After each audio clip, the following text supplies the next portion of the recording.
What's up? Welcome to TTBoy TV. Today we have one of the most decorated porn stars of all time. The guy has done wonders. I'm amazed. I really am. Right? Not that he, doesn't deserve it or any of that, but I had no idea what would happen. Same. So, please, and the girls love this guy. I think everybody loves him. I'm happy about that. It's a good thing, dude. He must be smart too. He's slick as hell. So please welcome Manuel Ferrara. Thank you for having me. Thank you for coming. I appreciate it. My pleasure, Nice really. Nice Always. to see you. It's I remember the first time we met. You came over. I remember. You came over with Rocco. Yep. To my home. Yep. Probably about 2001, I think. Yeah. 2002. 2002. And we were watching a fight. Yeah. Right? I think Manny Pacquiao was on the undercard. Yes. I think so. But the main event, what was the main event? Was it Lewis was fighting, I think? Lennox Lewis? Yeah, I think it was Lennox Lewis. Maybe. But I don't remember who he was fighting. But it was a pretty big fight, yeah. Yeah. And then Rocco said, watch out for this guy. He's going to do something. Yeah, well, I got very lucky. He did very good for me. Like, he helped me a lot. He was, it's, you come to America with Rocco, he's telling everyone, hey, guys, this dude's going to do something well, and right away people believed. And of course, I had to do the job too, because it's not enough someone saying he's not going to do great. If you don't do great, then, it's even worse, right? It's even more disappointing. It's like when someone tells you, go watch this movie, it's awesome. And then you go and you're like, eh. Yeah, right. Sometimes, and this pressure might have come to you too. I had to come to you because you have won Performer of the Year. I counted on the internet 14 times. Am I wrong? Is it 16 or 17? I have no idea. Like, listen, all I wanted is having sex with beautiful women. I never cared about, really, I'm happy when they give it to me. I'm not unhappy when they don't. All I wanted was to have sex with beautiful women. Like, I used to watch you and Rocco fuck and be like, these motherfuckers. Yeah. Like, I want to do this. Like, I want to fuck those girls. And that's all I wanted. Like, those are worlds. That's the same idea I had. Uh-huh. You know what I mean? Really? Yeah. When I was watching porno, when I was 12, 15, 16, 17, 18, 19, 20, I said, man, one day it just hit me. I got to get in there, man. How do I get in there? I just want those women. That's true. I didn't care about the money or... Same. I didn't even know there was a Performer of the Year. Yeah, me neither. I didn't care. I just wanted, I had a great sex life before porn, but I knew I wanted to fuck those girls. They look good on camera, don't they? And you guys were fucking the shit out of them. I'm like, I want to do this. Yeah, it was fun. So the point I was bringing is that after all those words, so maybe since you don't pay attention to them, but they used to come to me and say, TT, we know you're going to give us a great scene. That's why we hired you, right? Yeah. Right? Come on, we're paying you great money. Do it. Yeah. Right? Yeah, you better, like when I first came to LA, it was for Fashionistas, right? The Staliano's big movie back then. He was spending a shitload of money, best girls in the industry. He brought Rocco from Europe. He brings me, and no one knows me here, right? Because I was that guy that was working in Europe, but it was so separated back then, Mm-hmm. And I arrived here, and everyone was like, let's see what this guy does. Like, why did John bring this guy when he had so many other guys here? Why him? So many Americans there. Yeah, and they were all like, let's see what he does. And that first scene, I was like, fuck. I felt a lot of pressure. But then the moment I was in, I just wanted to fuck, Then I was like, man, I dreamed about this. I wanted to have sex with those American girls. I was so excited at the same time. And yeah, once we were in the scene, then there was no pressure anymore. I was just having fun. But when you win the Performer of the Year all these times, right? And then the people, because when you first start, you're nervous, but you don't have the pressure of being the man, right? Yeah. You know, you kind of got like a, you got, but I see you what got you mean. Like people like have expectation. like a label. Like Yeah, you're already exactly. labeled as, you know, a great performer. Yeah. Right. So now with Performer of the Year, and you're labeled, right? If you don't come to work perfect, I mean, we're gonna be from the same cloth. I never wanted to make a mistake, right? Yeah. And so you come to work with the label, with the awards. Don't you get a little bit nervous sometimes? Or I mean, what was the pressure like? Not anymore. Like I'm so relaxed now. Like I just again like there was a time where I forgot that I was in just to have fun. And now I'm back to it. Like for the last few years, I'm finally back. Like because people expected so much, because you had to not fail, because you know, sometimes you would lose yourself into like work instead of just the fun that made me start porn. And now finally I'm back to just have fun. And sometimes instead of fucking the girls for me and to have fun, I realized I was doing a show, and sometimes it would be like very repetitive, you know, because I knew the formula that works. I wanted to do the same formula. And now I'm back to like, fuck it, man. I just want to have fun. I just want to fuck the girl. If we have fun, it will show that we have fun more than just trying to do only things for the camera. So you know what I'm talking about. Yeah, exactly. Because there is some points you'd be like, there's some highs and lows, the valleys, right? Yeah. In the porn career. People have expectations, you know, and when people pay the rate you charge, you know, they want to get what they pay for. It's like every business. You want to get what you pay for. And you charge a good rate, right? I'm very happy with the money I take. Yeah. Yeah. I heard stories, 1,500? I 1,200, 1,500? No, I'm more. I don't like to give numbers, but like, wow, no. Really? Well, mostly because I mainly work for myself. So then when I make a deal with a company, I ask for more money now. Like I just made a deal with Brazzers, and they pay me very well. They pay. Oh no, I won't say number. Come on, man. Well, contractually, I'm not allowed to say anything. So I'll tell you off. I'll tell you off. Well, let's just say if it's better than 15, that's incredible. Thank you. Congratulations. I appreciate That's that. You know, I'm a pro performer. I'm You are? for the performers. Unless I'm running my company, I'm still a pro performer. The budget. Of course. That's crazy. That's beautiful, huh? I mean, that's got to be like how many scenes a month or a week? Well, again, I do my own movies. So when I do my own movies, like I shoot 2 movies a month for myself that Jules Jordan releases for me. And I also worked, so for Brazzers, I made a deal. The deal I made with Brazzers, it's a like semi-exclusive deal where I can keep working for myself, Jules, and for my wife, because my wife started her own production too. She's killing it. What's her name? Kaden Cross. Her company is called deeper.com. Deeper.com. Yeah, okay. and she's doing very well. And so I wanted to be able, because we do this together, and she helps me with my production, so we work well together. So I wanted to be able to do this. But I stopped everyone else on the side that I used to work for. That's also why when I made the deal with them, I asked for a lot more money. So before that, how many scenes a week were you doing for other people? Without my movies, probably like I was working every day. Yeah? Like every day. Wow. But it 1 scene a day or 2? No, I don't do 2 scenes a day anymore. When I first arrived to America, like that's, I would come here, work here 3 months, then go back to Europe. So I wanted to work every day, 2 scenes a day. I know you used to do a lot more than 2 scenes a day. Yeah, I'll take everything I can get. You know, but yeah, I feel like I'd rather do 1 really good scene and you know, and then go with my life and do my other things in life. It's better like this. Enjoy life a little bit.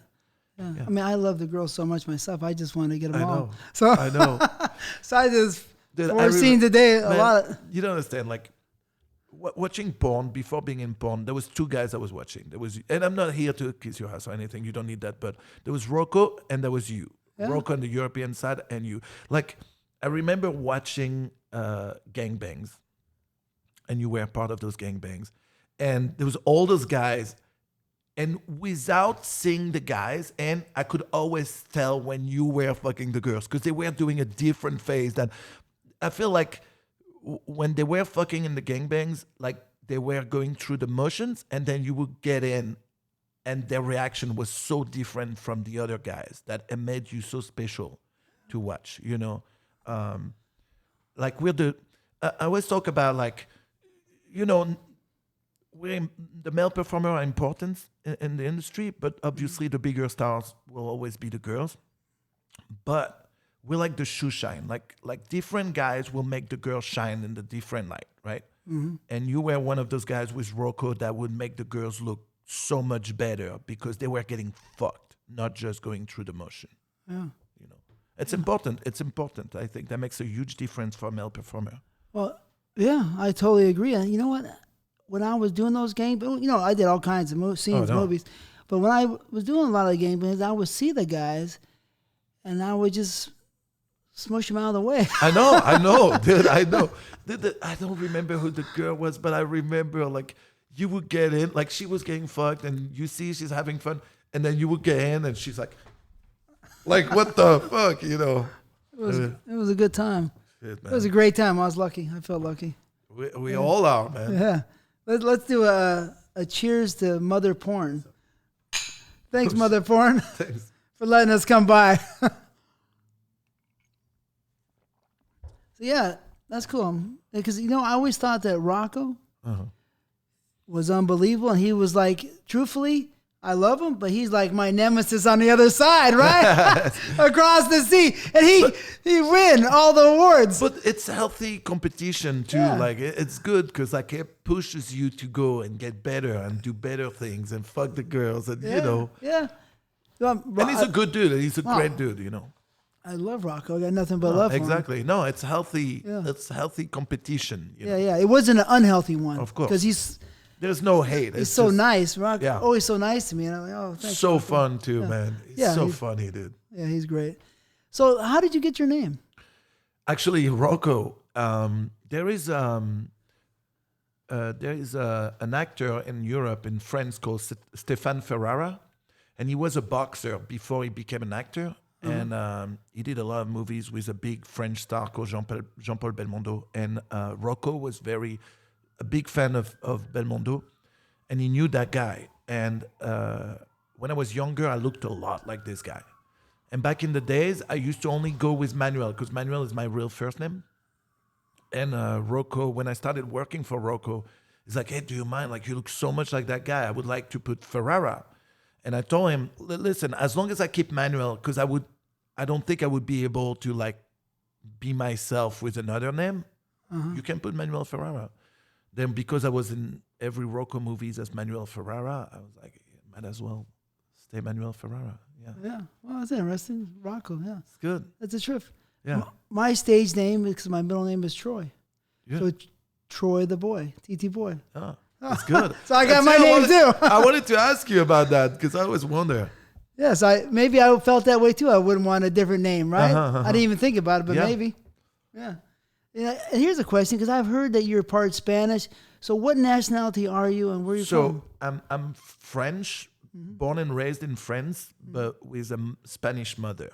Okay. So when I was younger, I used to go on vacation in Spain. So I learned Spanish too when I was young. But like I feel more French because I was born and raised there without forgetting that I'm half Spanish though.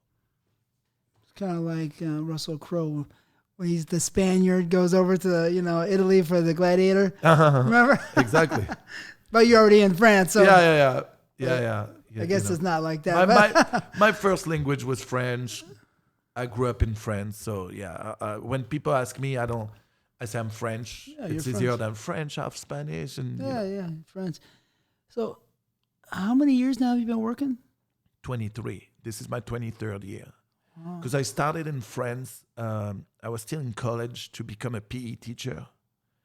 That's kind of so boring. dude. That's so boring. Like especially now when I talk to my friends I went to college with, like their lives suck.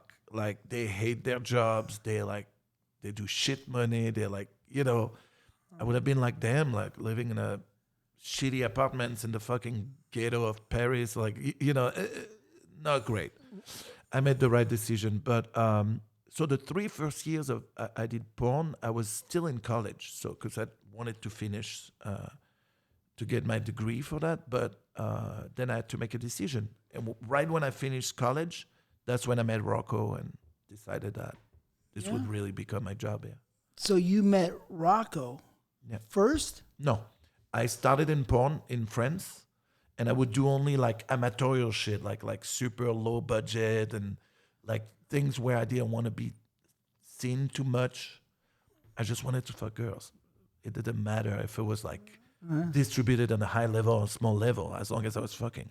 You didn't really know better, really. Yeah, exactly. And also I was like, well, if I'm gonna become like, I didn't think I would become a porn guy. Like to me, I was just fucking. And I was like, if I'm gonna be a teacher, I don't want to be too exposed to it, because sooner or later someone's gonna recognize me. But those girls might be having. Well, it was right. I could have got in trouble, dude. Especially with internet now. If I was a teacher now, it would have been a big mess. But then when I met Rocco and I worked for him the first time. But hold on. So you were doing these amateurs? Yeah, right? for 3 years. And how did you start doing those? There was a casting in a porn magazine, and back in the days before I did porn, my friends, they used to call me Rocco because I was fucking so many girls. So they called me Rocco. They used to laugh. And then in a casting magazine, they were like, hey, we're doing a porn casting. Like it was called Why Not You? You Can't Do It, And then my best friend. This is 97. 97, yeah. And then my best friend was like, dude, you have to do it. It's for you. Like he dared me to do it. I'm like, you dare me? Okay, then I'll try. But I didn't think that going to that casting meant I would be picked to do the scene, but I ended up getting picked. And it was such a trip because it was like over 40 guys. It was over 40 guys, and the girls had to pick 5 guys. And I was one of the guys they picked. And what I didn't know is out of all the 5 guys they picked, like right away from the casting, we were going to do the movie. I thought maybe we did the casting and then they call you back and you come back. They're like, no. They didn't want people to change their mind. So I was picked one of the 5 guys. And then out of the 5 guys, when it was time to fuck, I was the only one that could get hard. The other guys couldn't do it. Were they boy-girl scenes or a gang? It was, there was 2 girls, and one after the other, we were supposed to fuck the girl. The first guy went in, couldn't do it. The second guy went in. So 2 girls sitting there with their legs or whatever open. Yeah, like doing like sucking your dick, like touching you, kissing you.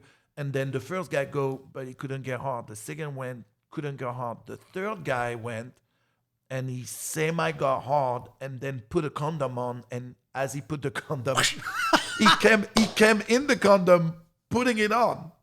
Whoa! And then I was the 4th guy to go, and I was watching those guys failing, but I was so into those 2 girls that the whole time I was hard. I was so horny for those girls, and I was like, shit. And like, I was almost on the starting block, like waiting for the director to go, okay, you go. And then I went in.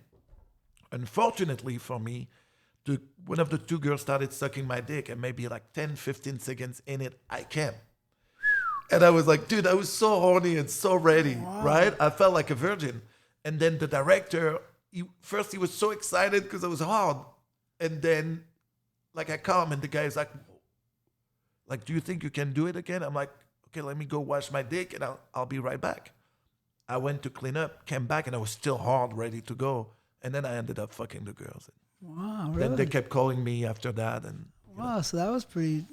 That was a funny experience. That was not my most glorious scene, but, compared to the other, that was glorious. But no, that happened. But you came and did the job. So no harm, no foul. Yeah. It's all good. That's interesting. So that's your first scene. Do you think it helped? Because sometimes, a lot of it's psychological sometimes. Of course. But the girls were the ones you liked. Yeah. ironically, Yeah. right? What they look like? They your were type? two. Yeah. Like I love every type of woman. Oh, yeah? Like I love them all. But those two girls, they were like, I think they were both Moroccan girls. So like A little brown, or yeah, they were like from North Africa. So like Moroccans, like Arabic type. They were very nice too. Yeah. Funny enough, years later, I ended up doing another scene with the girl I started with. Like years later, she came back in porn. In Europe? Or? In Europe, yeah. Oh, that's It was so cool. Like, cause she saw me. She was my first scene, and then years later, she meets me, and then I became Manuel Ferrara. I worked all around the world, but she was my first scene. It was interesting. Yeah, that's strange. She was great, though. That's the circle of life. Yeah, right. Exactly. The circle of porn. Right? So sometimes, it doesn't sound like it's this case for you, but if you're watching these guys and you like the girls in that particular scene, Of course. you're watching these girls, they look good, but the guys fail. So sometimes that gives you a little more strength, right? Yeah. You're like, I can do it now. Well, it can go both ways. Like, it can fuck you up, saying like, man, they're all failing. Am I gonna, But for me, it was always like, it's almost like before the scenes, especially in the beginning, like you have all those things in your head. What if this? What if I come early? What if I fail? What if? But then the moment I'm in, it's like tunnel vision. All of a sudden, I just see the girls and nothing of what's happening around. Like, So you really love the girls, huh? I love those girls. I love them all, man. I love them all. Like every shapes, every colors. I love them all. I love most of them. I can't say all of them, but I love all the ones that I like. It's a good one. If they like me a little bit, I love them. Oh, yeah? Yeah. If I like the girl a lot, man. I know. She's running sometimes, right? So how many scenes do you think you've done? I have no idea. It's kind of hard to keep track. Yeah, I mean, do you know how many scenes you've done? Yeah. I would say 3,000. I think I did 3,000s, but they say 2,000 movies, I think, or 18 or 1,900 movies. But sometimes with movies, I did 2 or 3 scenes, 4 scenes, Plus, they're missing a lot of them. Right. So I'm from the 80s. Yeah. Fuck, man. Right. So. Fuck, man. It was beautiful. Do you like doing features or more like Gonzo style? Gonzo is it's more what I like, but I'm not against a feature. I like features when the story can turn you on before the sex. Not the random shit. When they do all the parodies, when they put people in costumes or shit like this to me, it doesn't do anything. It's just like trying to milk something that's true. But sometimes a situation can turn me on as much as the sex, So even when I watch porn, like sometimes, like John Leslie stuff. Remember John Leslie? Of course, yeah. What he used to do was so good, and it would turn you on before anyone pulled their dick out and start fucking the girl. Like you were already into it, And that type was really good. Yeah, no, I could totally respect that. I appreciate that because costumes, unless it's the way you want the girl dressed up, don't do shit. Yeah, dude. When make your dick hard. When a guy has to put a fucking SpongeBob outfit to fuck a girl dressed like a squirrel, I'm sorry. That doesn't make my dick hard. Yeah, I just want to see a pretty girl and exactly see her big fat pussy and a nice round ass, nice legs, right? Exactly, nice face sucking your dick. But so let's go back to that Rocco thing. So you worked for this guy, right? What's his name? Let's give him a shout out. The original guy that you met? Oh, the original guy, his name was Jean-Pierre Charmontel. That was a French photographer, and he was hired to shoot that movie that was like, it's a movie that was made for a magazine. Amateur, right? Yeah, super amateur. It was a swinger magazine that decided that they would make a movie about a casting. Oh. So they left like everything in the movie, like the casting part where you go in an office and those 2 girls ask you questions and all the guys go one after the other when they end up picking the 5 guys and then going to set and like little interviews with each guy is like they left everything in it. Oh, it's a little sloppy. Yeah, it was it was trippy, man. Some of those guys, they showed up. I was like, what the fuck are those guys doing here? Really? Looked like shit. One of the guy I remember, one of the guys, he had a huge fro. He was missing all his front teeth, and he was like that super skinny dude that had. He was wearing like you know those suits, like 3-piece suits where the little thing inside, the little vest inside. But that's all he was wearing. No shirt, no jacket. Like, oh, he found that suit someplace. Like, I don't know. Like it was, but just the vest part, not even the jacket, not even the shirt. Like it was such a trippy, and he had no teeth. And I was like, what are you doing here? Like, what is your? And I was thinking like, well, he's like me. He just wants to fuck hot girls, like, you know. That's true, huh? Yeah. So after that scene, that same guy kept calling you? Yeah, that same guy. So he had a friend of his that was shooting all those like little amatorial movies. And he was like, hey, would you like to do more? Like my friend, they can give you a little bit of money. Back then, they used to give us 500 francs, which was like the equivalent of $80. That's for the first one? Like in the beginning, the first few years, that's what they used to pay for those amatorial. But I was living at my parents' place. I was a student. Like I would have done it for free. I didn't care about the money. So of course, if they gave me a little bit of that money, I would take it. But I ended up doing like 4 or 5 scenes a week. So when you're a student, you're at your parents' place and nothing to pay. So like all this little money I was making, it was all like to go out, to buy clothes, to, you know, do whatever I wanted. So it was the extra little thing for a student. It was great, but you know, I would have done all that for free anyway. But yeah, I probably would have done it for free too. You know. I was making $125 for a lot of the scenes I was doing. I was happy. Yeah. Thank you. yeah, dude. Yeah. Yeah. Fuck it. Thank you. I mean, I would do 3 or 4 or 5 scenes a day at that one location, but it was just pussy, more pussy. You know. You know, one time I was stripping because do you remember Jerry T? Yeah, of course. So I went to Europe with Steve Holmes and Jerry T. Right, we were in Prague, and we worked for Jerry 2 weeks there, and every day we would do 2 scenes each. One scene in the morning was a DP. And then Steve would do a scene, a boy-girl scene, and then I would do a boy-girl scene. And at the end of those 2 weeks, Jerry paid us cash. And I remember having all that cash in my hands, and I was thinking, fuck, like, how long would it take my mom to make this type of cash? It would have taken like over a year for my mom to make that kind of money. Because my mom was a cleaning lady. I come from like very humble family.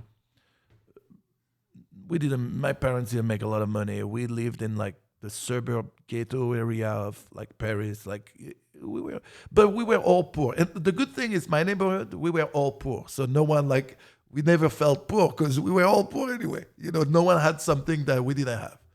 So when I made that cash, I was like, fuck, dude, like. How much was it?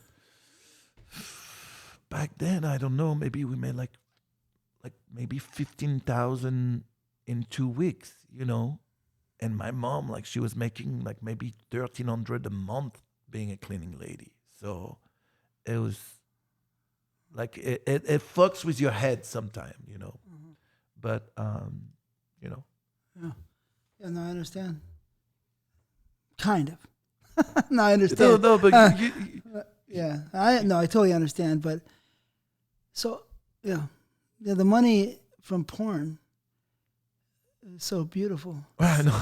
I mean, you're really doing good now. So no, I'm happy, man. You know, so you got to enjoy every ounce. Because guess what? We get older, you know. For sure. And for sure.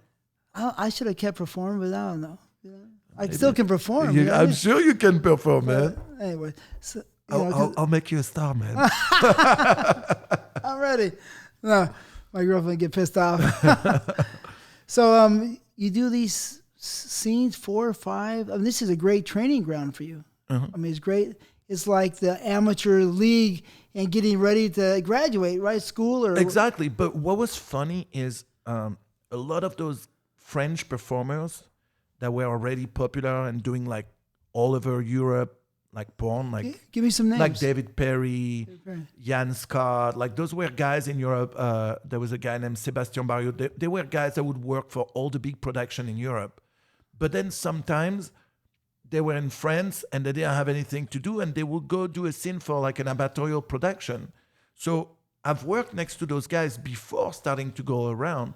And every time those guys, they didn't necessarily like me in the beginning because for them, because I was doing all the amatorial porn, they didn't think I was on their level. But when we would do scenes, they would be mostly watching me fucking the girls because like I was sometimes a little too overpowering them, you know. Like me in the orgies. You know what? Exactly. You know, like sometimes you get a little selfish. Yeah. And having a good time. And bro, I'm not gonna help you. Like I'm here to fuck the girl. If you can't get it up, it's on you. It's not on me. I'm not gonna wait. Which it's not the best way to do this. You realize in the long run, but you know, you're young. You have that.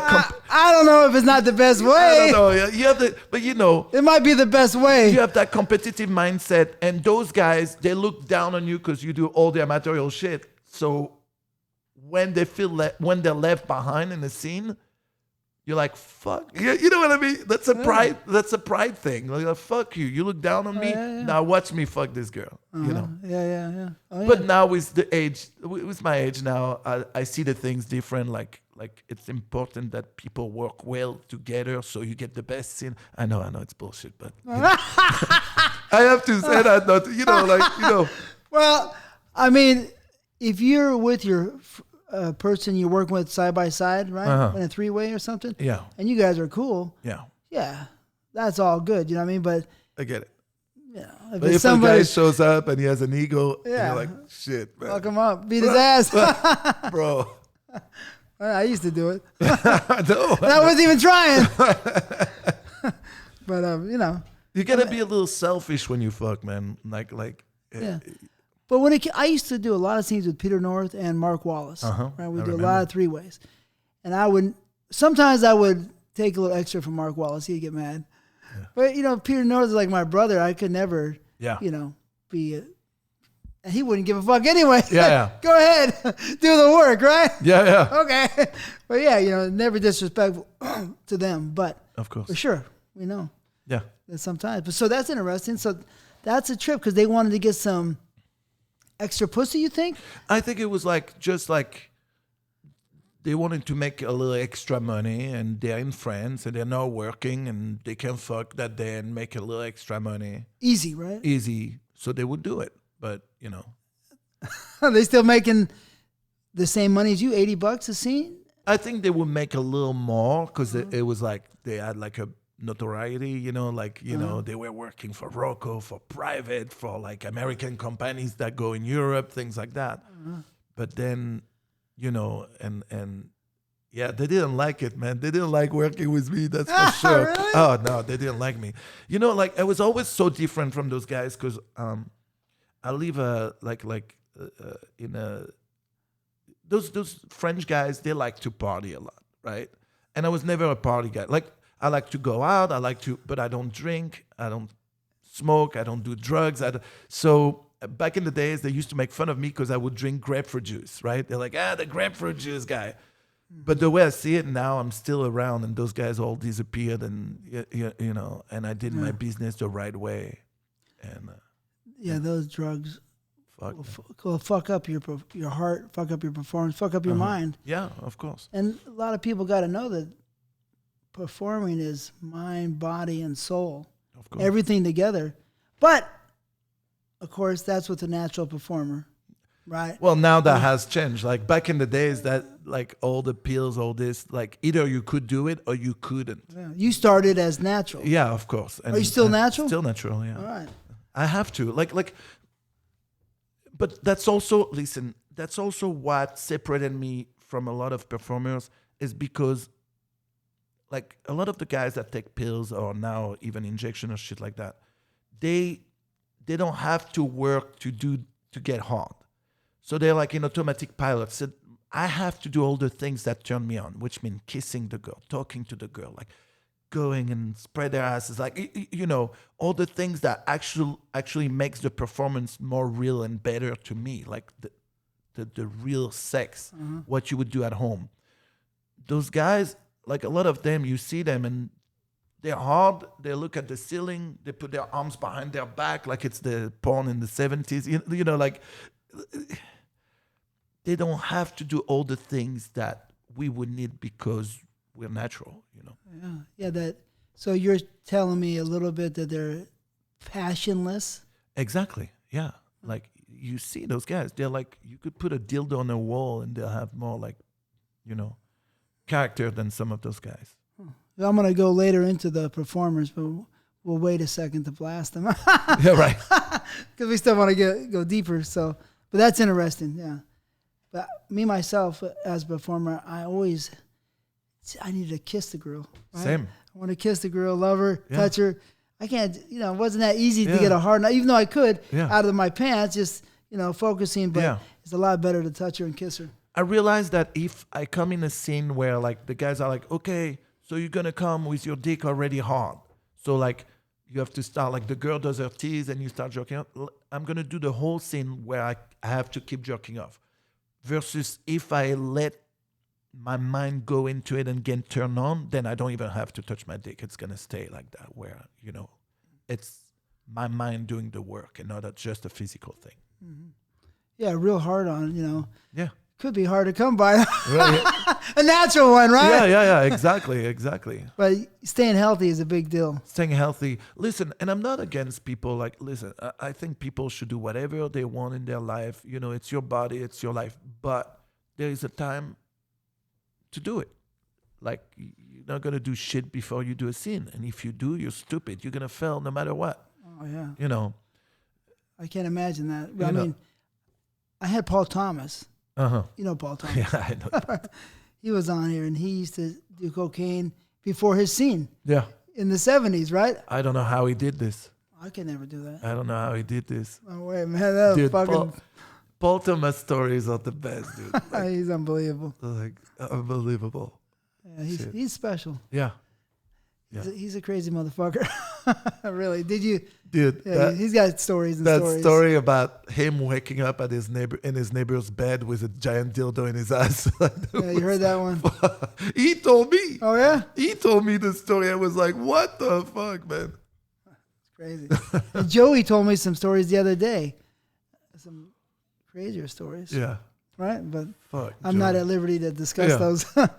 So you're working with these guys. Somebody had told me before that David Perry was a pretty good performer.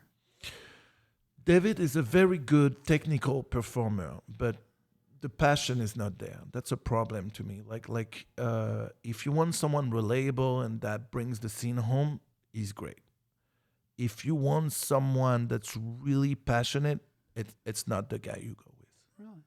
But is he really like a really? He's a great performer and reliable performer. But no passion. No passion. Huh. You know. Yeah, that's not so good. And there are a lot of guys like David that are really good and reliable, and they can do the scenes, and no matter what situation you put them in, they'll do the job because they know their body very well. Who else? Guys like that. In Europe, let's say. In Europe, fuck, most of them. Honestly, it's really hard to find but in Europe or in America, it's really hard to find someone that's like really passionate when they fuck, you know.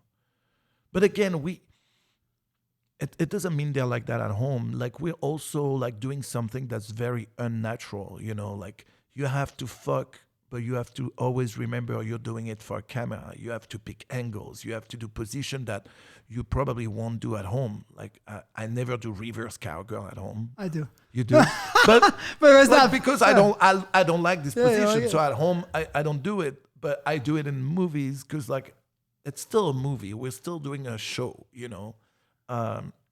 It's not necessarily natural for everyone to let go when you always have to, you know. And let's face it, a lot of people don't have passion. It's true. They don't. It's true. Have it. It's it's just not in their spirit.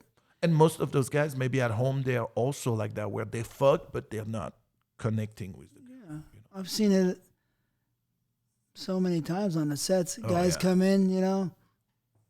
I was Yeah. like, oh man, so boring. When you do camera and the guy fucks and he's trying to see what's on your screen, and you're like, bro, you have that hot girl. Like, I've seen a guy, and he was doing a scene with a girl named Keisha Gray, beautiful girl, natural tits, beautiful face, and he's fucking her, and she comes up to kiss him, and he looks at the screen and pushes her down so she doesn't block. And I'm like, dude, like, I had to cut and tell the guy, listen, she comes to kiss you, kiss her. Like, I don't care if I don't see the penetration. I don't need to see the penetration during the whole scene. Like create that thing between you and her. That's what's going to be a turn on for people. You know, I want to shoot porn that I can jerk off to, you know. Uh-huh. If I feel like, when I watch porn, if I feel like they're doing a job, it throws me off. Next scene, I'll switch right away. You know? So you're saying the emotion of it? Yeah. The connection between them. Like, to me, what turns me on the most in my personal life is to make the girls come, right? Like, that's what's gonna make my dick the hardest. And Me too. right? And seeing that the girl wants to come. We right? were fucking some of the same girls before. You know? You know it. Yeah, you know. Off camera. You know, I know. And so, but you know how it is, you know, and I want to see that when I watch porn too. Like, I want to see, and that's why I don't necessarily watch mainstream porn anymore. I watch like amateur thing, like couples fucking at home, because they're really, even if the light is bad, when I watch porn, this is the type of shit I watch, because you see people that really want to fuck each other and not doing a job. And it's hard now to get that on camera. Really? Yeah. People are so fake and so out of Disconnected. touch? Yeah, like they're like, I hate when people like call themselves professional. Like, you should always be an amateur in porn. Like, amateur, you love what you do. Mm-hmm. Professional mean it's too technical for me. Hooker. Right? Prostitute. Right, but it's the same for the guys. Now that there was a time where you had no choice. Like there was no Viagra or no injections, so you had to be good no matter what. If you don't like the girl, Yeah. and you don't like sex, Fuck. good luck. Bro, if I do a scene and the girl comes to me and she's like, oh, by the way, I don't kiss, we kill the scene. You're going home. Everyone goes home. Like, I can't. So that's happened to you. Yeah, of course. I can't. Like, wow. if I can't kiss a girl while I do a scene, then I'm not going to get hard. I'm sorry. I just, I can do it, but I'm not going to have any pleasure. It's going to show. And people that still spend money on porn, I want them to feel like they're spending money on the porn they want to watch and not on another fucking random scene. Because there was a girl in my set probably 12 years ago. Uh-huh. I wasn't working with her, but she was working and said, I don't kiss. I said, guess what? Yeah. That's the Get best out way. of here. Get the fuck out of That's here. the best way. Go back in the hotel rooms where you're with your clients and you can tell them Yeah. you're not going to kiss, but you're doing something that the guy that's watching you, he wants to feel like you love what you do. I come from the day when they were kissing always. Of course. So when you come and you see this new ideas, or the new ideas are brought to you, you're like, wow, this is, what the fuck? Yeah. This is horrible. Yeah. You know what I mean? But so let's go back. So David Perry's a good performer, and so then you're working 3 years, 4 or 5 scenes a day? A week. 4 or 5, I mean, excuse me, sorry, 4 or 5 scenes a week? Yeah. All the time? While 3 I'm doing years? college, yeah. Wow, that's it. So 1 a week, usually almost one. I mean, excuse me, like Monday through Friday, kind of. Yeah. Yeah, that's Something interesting. like that. So that's a 5 times 50. That's 250, 270. So like almost 800 scenes. Yeah, probably. So that is great. Like it's a teaching grounds. Of course, and also back then I was condom only. Whoa. I was only fucking with condoms. Wow, really? Yeah.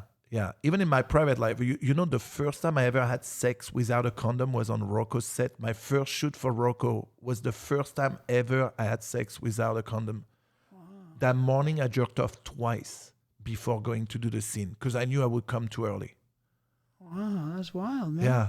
That's crazy. Yeah, no, that's crazy, yeah. Yeah, because the condom takes a lot of sensitivity away. Exactly. It helped me for a long time too, you know. Wow. So Makes you strong. yeah, I never had problems with condoms. So I was, you know, again, I wasn't. I never thought I would end up being like a professional porn star. You know. I could do condoms too, but I don't know who likes them. I don't Yeah. like them. You know what I mean? But yeah, that's like doing jiu-jitsu with one arm behind your Right? back. You're, Yeah. like Exactly. they want you to do that. You Right? know? You know. You're fighting. Yeah, so it gets you stronger. Yeah. Yeah, well, that's really, you were, I would say almost blessed to have that type of, but you were saying condoms or they were saying condoms? Both. Back in those days in France, like it was mandatory condoms for like all the amateur stuff. Oh, Yeah. really? Wow. Yeah. So that makes it really difficult for those performers. Yeah. But again, it was the best school. But you know, like I think like porn is like any like how you say that, any high level sports, right? There are the people that can do, like, everyone can fuck at home. Not everyone's gonna be able to fuck on a porn shoot. Everyone can play basketball. Not everyone's gonna be LeBron James or Jordan or Kobe. Not everyone can be Michael Phelps. You know, everyone can go swim, but Yeah. you know, and there are few people that are meant to do those things. They're like, you know, we're, you know, reproductors. Like we're here to like, Yeah, to fuck everything. yeah, to fuck everything. You know, we all have a role. Our role was to fuck girls and procreate. That's all I thought about when Right, I was younger. exactly. I was Same. like, well, if I get with a girl, no, because I got to fuck everything first. Right? Like, and you know, so the other thing is like, people's like, yeah, with age, it's going to go down. I'm like, when? I'm 44 now. I still want to fuck everything that moves, you know? Yeah, that's pretty good. I fucked a lot. Yeah, right. I fucked a lot, almost everything that did move. Right? But yeah, I can understand for sure. And let's make a note of that point. That people, because I read on my YouTube account and people said, oh, what's fucking big deal? You can fuck. Oh, well, let's just make it clear that it's very difficult to fuck in front of a lot of people. Yeah. Without any type of pharmacy. Yeah. You know, a Viagra or Cabaret, whatever they have. Yeah. Day in, day out. Yeah. All the girls, some you love, some you don't. Yeah. All the time, whether your dick is worn out or not. Yeah. Right? And be passionate. Yeah. And when the director says action, Yeah. it's now. It's not in 10 minutes. Yeah. It's like now. Yeah. Not when you and your girlfriend kiss perfectly. And Exactly. behind closed doors, no. Yeah. So understand that, like I said numerous times, and everybody has said it. Uh-huh. What 5,000 people want to be a movie star, a porno star. Yeah. But before Viagra and all that stuff, only 5 might. Yeah. Exactly. 5 might. I mean, through your career, I'm sure you've seen a lot of guys saying like, I can do it. And then when it's time to do it, it doesn't work. Well, this is the facts. Before Viagra and the small camera, Yeah. right? And the small camera. You see all these guys that think they're big studs coming in. Oh, I'm going to do this job. Fuck you. Get out of my way. Ha, ha, ha, ha. Right? And we sit there, right? And sometimes the director would make a point to put him in a position because if me and Peter North and John Doe are sitting there watching you by chance and you think you're a stud and all the lights are on you on a big set, right? Big cameras, 20 people there watching. Yeah. Guess what, sucker? Yeah. You're going down. Yeah. So we've seen all these guys come. Listen, this is something you have to learn in porn. Never say, oh, I never had a problem on set, because that's the day you're going to be fucked. Like every time I had a guy say, oh, I never had a wood problem, you know that day the guy is failing. It's like you just jinxed yourself. Yeah. Like you're done. Yeah. Keep it cool. You're here to have sex with a beautiful woman. At least one beautiful woman. So be happy. Yeah. No, but I mean, just the point without Viagra and the big sets, the amount of people that could do it, they came and got, and then when you have a bad day, Yeah. When you're at home or something, and then you come to work, Yeah. your head's all fucked up, Yeah. right? So then you really see who's, Yeah. strong and tough Yeah. mentally. Because it's mental and it's physical. Not everybody has the physicality to do the job. Yeah. So yeah, like we said before that, I didn't see too many people come around. I can only say in my time, I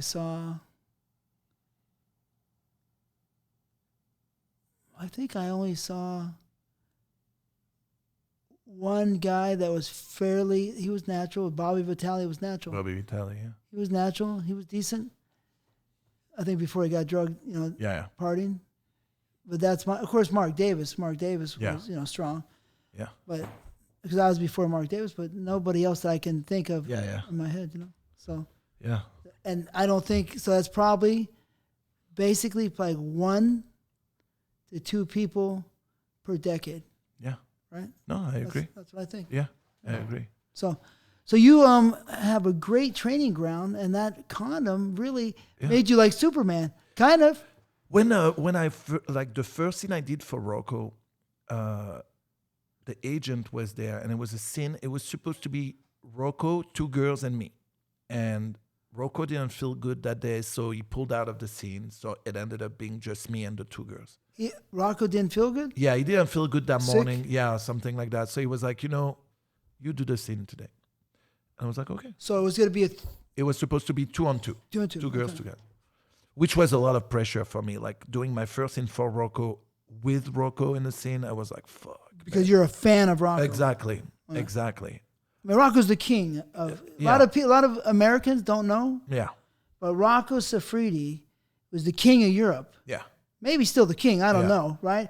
And so strong, so good, so powerful, and that's it. So it's a lot of pressure. Of course.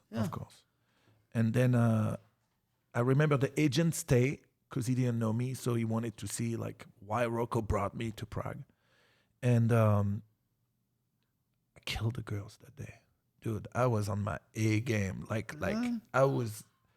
And I remember the agent asking Rocco, like, did you find that guy in jail? How long was he in jail for? Because really, like the moment Rocco said go, I was like a dog. I was just, my face and everything, my grabbing, touching, fucking, and Rocco, it was the first time Rocco was seeing me performing too.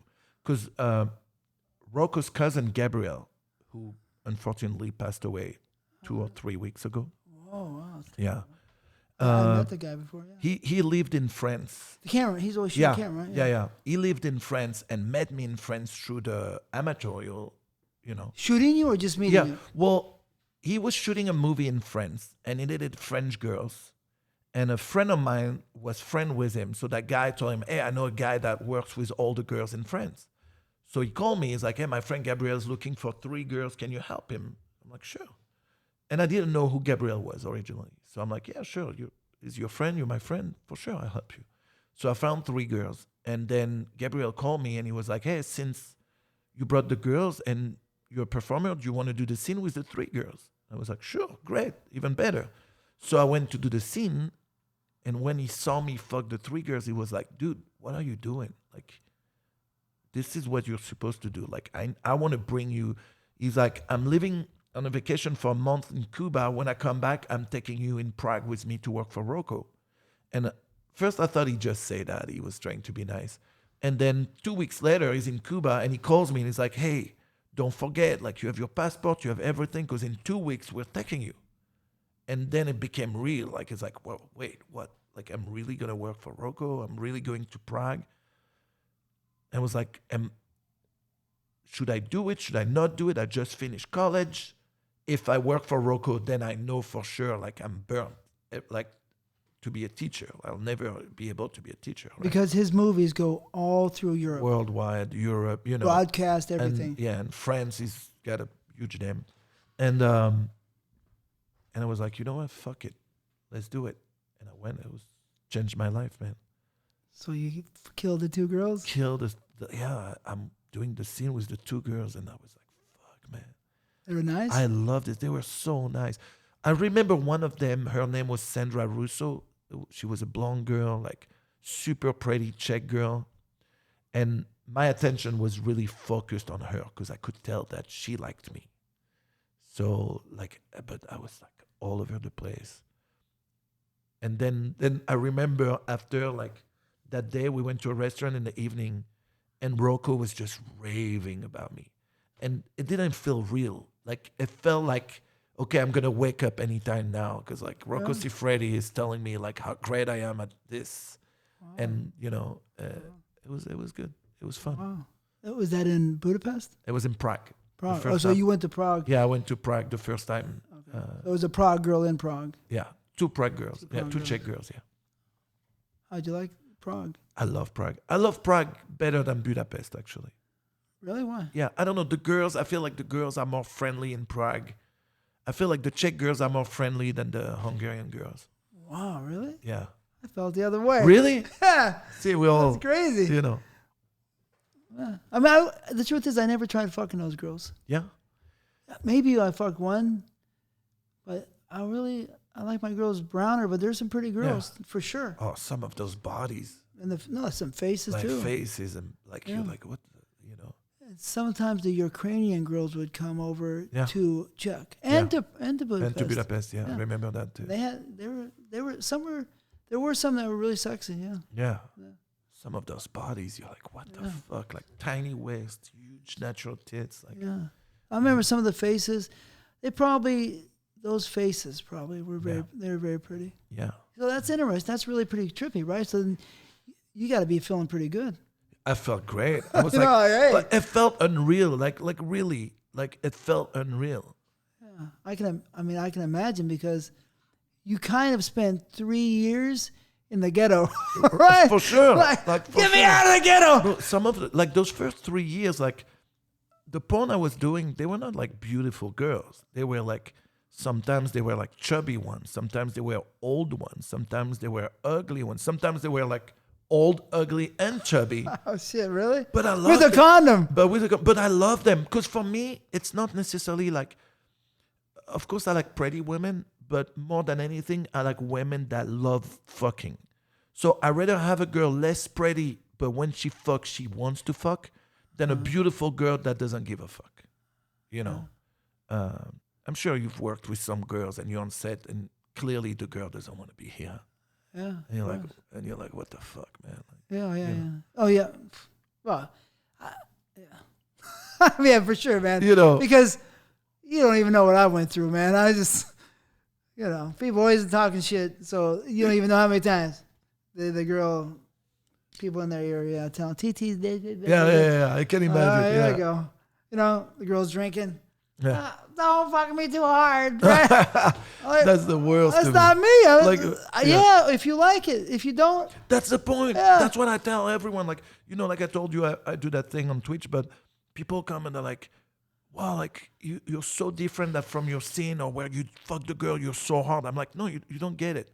The scenes you've seen me like fuck hard and be rough, it was only with girls that love getting fucked in a rough way. Like, and I always tell people, like, if you're with a woman and she wants you to choke her, slap her, spit on her, tell her she's a whore, if you don't do it, one day she'll go get it from somewhere else. Like we were saying earlier, like what turns me on is to make the girl come. So if that's what she likes, if that's what makes her come, I will do it. My main objective most of the time, probably 99% of the time when I was a performer, was to make the girl come, make the scene hot, horny. I wanted to win Best Sex Scene always. Yeah. So I always wanted to be everything I had, I put into my scenes. And especially when you're in porn, like when you fuck the girl well, one, they're going to request you, that she's going to want to work more with you and tell the producers, hey, I want to work with this guy. Mm-hmm. But also she's going to tell her friends, I fucked that dude, he fucked me so good, you should work with him. Yeah. That's how, when I first came to America, I was in Fashionistas, but very quickly it spread the word where girls were like, oh, dude, you got to fuck that guy. Like, I fucked him the other day, he was so good. And then girls were requesting me everywhere. Well, that's good. That's the way to do it. That's the good way, That worked for me a lot, but then when you make the girls come a lot, but you're very quiet. You're very a little sly, right? A little bit, I saw you, maybe I was too outspoken, you know what I mean? But there was, I'm not letting them work with my girlfriend. Oh yeah, I had that so many times. That's another question. I'm sure people tell you, like, do girls ever do they ever not want to work with you? Like, the only time they didn't want to work with me, it was because of their boyfriends. I'm sure you had that plenty of times too. Oh, fucking so many times. Let's give you one example. What makes me still like, fuck, because the girl was so hot. And she was actually on my first set, right? My first set I showed up on. I looked at her, I said, well, she's pretty fine. But then I saw more sets. I see her on sets all the time. Raquel Darren. Oh, fuck. She was so pretty. So fat pussy, nice hard body. It's the way I like it. Little tan, right? Dark hair. And that boyfriend always, he let her fuck almost everybody else, right? But it's a good thing he didn't let me fuck her, because I would have ravished her. I was almost in love with her. She was so hot. And the less you get someone, the more you want that person. Like, the more you want it. Like, it's the forbidden fruit, dude. She's the one that I want, that you like. You know what I mean? Like, she's the one that was like, I touch her, I'm going to be like, everything, not every girl has everything that you like. Of course. When they do, you're fucking crazy. You know what I mean? Anyway, so, but that was a lot of boyfriends. I was just the guy they liked to talk shit about. Yeah. Whatever. It was a different point in time. So, Sorry, if they could fuck like you, they wouldn't feel that way, but they couldn't. So that's probably it, you know what I mean? Of course. And I wanted to beat up the boyfriends for not letting me, fuck their girls. And I just wanted to have a good scene, with the girls. And there were some pretty girls I wanted to fuck that they wouldn't let me near them, right? I was like, what the fuck? You fucked some of the girls that I dreamt to fuck, like who? Man. You fucked Alicia Class, right? Yeah. She's your style? I loved her because she was nasty. She was nasty. She was very horny. Very horny. She was almost too horny for me, almost. Really? But no girl can tame me. You know what I mean? Yeah, for sure. No, but she was pretty horny. Like, let me ask you some of the names. Like, did you fuck Kobe Tai? Oh yeah, very. She has some good pussy. I'm all about the good pussy and the passion. But first, if you have good pussy, it makes my head crazy, right? Yeah. It's like, I turn crazy, Yeah. But Kobe Tai was great, unbelievable. Fuck. Good pussy. She was passionate. She was horny. She was great. Yeah, there's so many. She came on to me in Hawaii, right? But she was married to Mark Davis, so I did not go. Yeah. But I wanted to, but I wouldn't, because I like Mark Davis. Yeah, Mark's I'm a gentleman a lot of times, believe it or not. Yeah. No, I believe it. But go ahead, some more. Give me some more girls. Fuck. Who was that girl? Fuck. Oh my God, that was one. That she looked so crazy when she fucked, but I love her. Remember Tiffany Million? Yeah, Tiffany Million. Did you fuck her? Yeah, I fucked her. Fuck. She had some good pussy. She was good. We didn't have all the chemistry together, but we were cool. She was good. She looked crazy when she fucked, and I love that. Like, she looked like a fucking, like, she was that pretty woman, and then all of a sudden when she fucked, her face, it was like very like wild. Yeah, there was so many. Yeah, something was going on with her. Oh yeah, dude. She was a glow wrestler. Really? She was on. There was a company or a organization, I think in the late '80s, called Glow Wrestling. I think it was Girls of Wrestling or something, right? And they redid it the other day, right? But she was an original Glow wrestler, and she was wrestling at an auditorium. I mean, for money, like real. So she was part of the Glow wrestlers. But yeah, she was. I remember she was cool. Like, she didn't make me crazy, but she was good. But for me, like, also like, I was watching those girls as a fan. So there are a lot of things that happen on set that when you're a fan, you don't see. Like, there are scenes you watch and you're like, oh my God, that was a great scene. But when it was shot, it was not that great, Yeah. Always. It's weird. It's weird like that. Sometimes things like look so much better than they happen. Or sometimes the other way. You're going to do a scene and you think you killed it. And then you see the scene and you're like, it didn't look the way it felt. you know. It's very weird. Right? I think it's the camera person sometimes. So many scenes that, this is great. It's like you said, like. And you see the scene, you're like, what? Yeah, it's the camera person. You know what I mean? But Tiffany Million was good. I know what you're saying, but give me somebody else. So many. Ashlyn Gear. Ashlyn Gear was she's so horny, and she's such a professional. Yeah. Right? I'm all about crazy, wild pussy. She was good, but she didn't make me crazy. Yeah. But she was great. You know who drove me crazy? And I ended up working with her because she had a comeback with Tiffany Minks.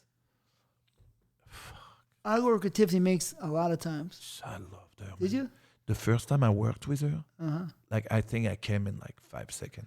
Really? Like it was a scene for Steve, and like I swear, like in 5 seconds I came, and same thing. I went to wash my dick, came back. I was still hard and so horny for her, and then I fucked the shit out of her. But like, fuck, man, like. Sometimes it's psychological. Yeah, of course. And sometimes the chemistry and the psychologicalness.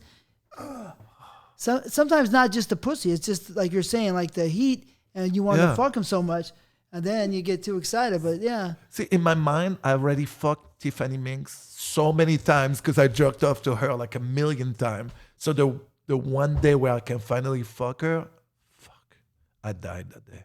I worked with her probably 15, 20 times. I worked with her probably one of her first scenes, or maybe even her first scene. It was 1991 probably. Fuck, there was so many. She was Sunset cool. Thomas. She wasn't good. She's all right. I mean, she was like, you know. Yeah, like, let me just give you a Sunset Thomas, right? Sunset Thomas came in, right? And she was a skinny girl, no tits. You know what I mean? I did one of her first scenes. Like I said, maybe in her first scene, she was a real amateurish girl, right? With some guy who was just some guy, right? Brought her in. And so then she was basic. And then she went through some transformation later. Got tits, did her hair different. And then they started saying, Sunset Thomas, right? Because Michael Nin, I remember. helped her up. Yeah. But if it wasn't for Michael Nin, she would still be a B-girl. See, like, I believe you, because, like, that's the movies I watched with her, with Sunset Thomas. There was Latex, and what was the other one? Fuck, there was other ones. But like, Michael Nin helped blow her up. Yeah. So, but before that, she was basic, and you know what? I liked fucking her. She was cool. Yeah, she was cool. She was good. But then there was a boxing match between me and Chris Ruse, Biff Malibu, right? And her boyfriend, like, Chris, he's got to beat you. He's an Olympic wrestler, you know? Like, he's you know. I was like, huh? Why is he going to beat my ass? You know what I mean? In the boxing match, I'm like, I've been knocking people out in the streets off one punch, you know what I mean? And I was like, and after I beat Chris, which was easy, you know what I mean? They didn't like me.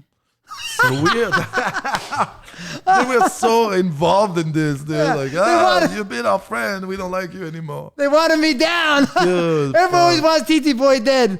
like what are some of the names that for you like shined? Like what are the names that for you were like having the most fun with? Okay, I'll tell you one girl who, you know, Sierra. A girl named Sierra. Something when you kissed her, and you just touched her pussy, everything about her set me on fire. Yeah. Like she was just unbelievable for me, especially when she first came in. Yeah. Like I just was dying to work with her.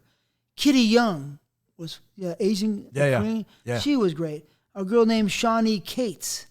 She was a small Indian, native Indian and Korean mix. But she was just, you know, Midori, Janet Jackme. You know Midori? Yeah. She was, you know, she was so pretty. Yeah. Janet Jackme.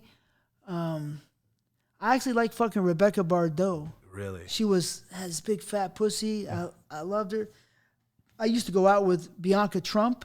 I remember. She had a big fat pussy, pretty face. She came in from Washington State with her boyfriend. She told her boyfriend to go to the motel. I kept her all night and fucked the shit out of her. In the morning, she told her boyfriend to go back to Seattle. She was staying here. No. But she was sexy. I mean, there's a lot of girls, right? What was the name of that girl? But Jenna Jameson was was great, and Yeah. Jenna Jameson was very good. See, I never worked with her. I worked next to her because when I came to LA, she was still doing scenes, but with her guy. Okay. And so I ended up doing a scene with Janine, and she was fucking her guy next to us, right? And it was a trip because during the whole scene, she was watching us fucking. Like it's almost like she was not into what she was doing, but she was getting off by watching us fuck. Because that day with Janine, we were like fucking. It was love. Like, Yeah. oh, dude, that scene was just They would cut the camera. It was a scene under like fake rain and shit like that. Camera on, camera off. We kept fucking the whole time. It was just fucking so good. I was supposed to work with her, but I was doing something. I couldn't make it, I guess. Oh, she was great. But she was. I did like a jack off thing Uh-huh. before she started working with guys. Oh, right. Right, because this Yeah. was, and she was very sweet. Yeah, She very was a nice. Very sweet person. Yeah. Very Yeah. beautiful. Beautiful. Yeah. Beautiful woman. You know who was a pretty girl? Was Chasey Lane was pretty. That's right now when I told you like who's the name of that girl? Like Chessie Lane. I remember there was a magazine in France where every morning to go to school I would take the train, and you know they have those like magazine shit, and in France they put like porn magazine covers on the fucking front of the store, and I remember it was just her face with those giant tits, and she had like those perfect blue eyes and dark hair. She was pretty. Beautiful. I used to go out with her. No way. Oh, I hate you. But I'm gonna tell you, she was cool too. She was sweet, but she liked to drink, right? Yeah. And so I'm not into that. You know what I mean? Yeah. 'Cause it's a turn off for me. I Yeah, don't yeah. like Same. like fucking around. You know what I mean? I like fucking, but if I'm messing around with you, and you're doing your thing, then goodbye. Have fun because I'm not part of it. Yeah. And I stopped really fucking around with girls in the business in 1992. Yeah. But I went out with her through one of my breakups with my girl, right? And I was like, she's cool, but I don't like alcohol. We didn't go out that long, maybe a week or two, you know, whatever. She liked me. I think she liked me a lot, you know what I mean? And I said to Jay, who married Jenna, Uh-huh. I said, Jay, go ahead. So I handed her off to Jay, Uh-huh. who married Jenna later, right? Yeah. But she had a beautiful face. Yeah. Beautiful. She was very cool. Beautiful. But yeah, right. She was pretty. But anyway, yeah, there's a lot of pretty girls. Some of the girls, you know who was really pretty, I thought? Didn't make me wild, you know, because I was just weird. You know what I mean? I like girls that make me wild. They're just different girls, Uh-huh. right? I like my girls brown a lot, usually, you know what I mean? Yeah. But Tara Patrick was a very pretty girl. Oh my God. Very pretty. That's probably one of my top wish list. I remember I met her. She was at AVN like 4 or 5 years ago. And I was working with Hot Video. Remember that French magazine, Hot Video? And they asked me to do interviews of some of the girls. So I went to do an interview with her. And I was like, please come back. Just do one scene. Just one scene with me. That's it. One. And she's like, listen, I'm not going to come back in porn at all. She's like, but why does it have to be for a scene? And I almost called my wife and told her, please, just that one time, please. Because my wife and I, we're not swingers, but, you know, she's cool with the work thing. Yeah. But outside of it, there's no fucking other girls. So I was like, I almost called her, like, can I have a pass, please? Just that one time. Like, just please. Fuck, Tara Patrick. Beautiful. Yeah. I took pictures of Tara Patrick when I was, I shot my movies. I was taking the pictures, and everywhere I went to take a picture, every angle, up and down, all around, she took a perfect picture. Perfect. She was beautiful. And she was horny as hell, so you would have loved her because she wants to be fucked hard. She wants to be abused. She wanted to be smacked around. Yeah. I did, and I fucked this shit out of her in one of my scenes crazy. She was just beautiful. You know who I had really a good chemistry with was Brianna Banks. Brianna was good. I shot one of her first scenes, first 5 or 6, whatever, one of them. Yeah. Her tits were natural, D tits.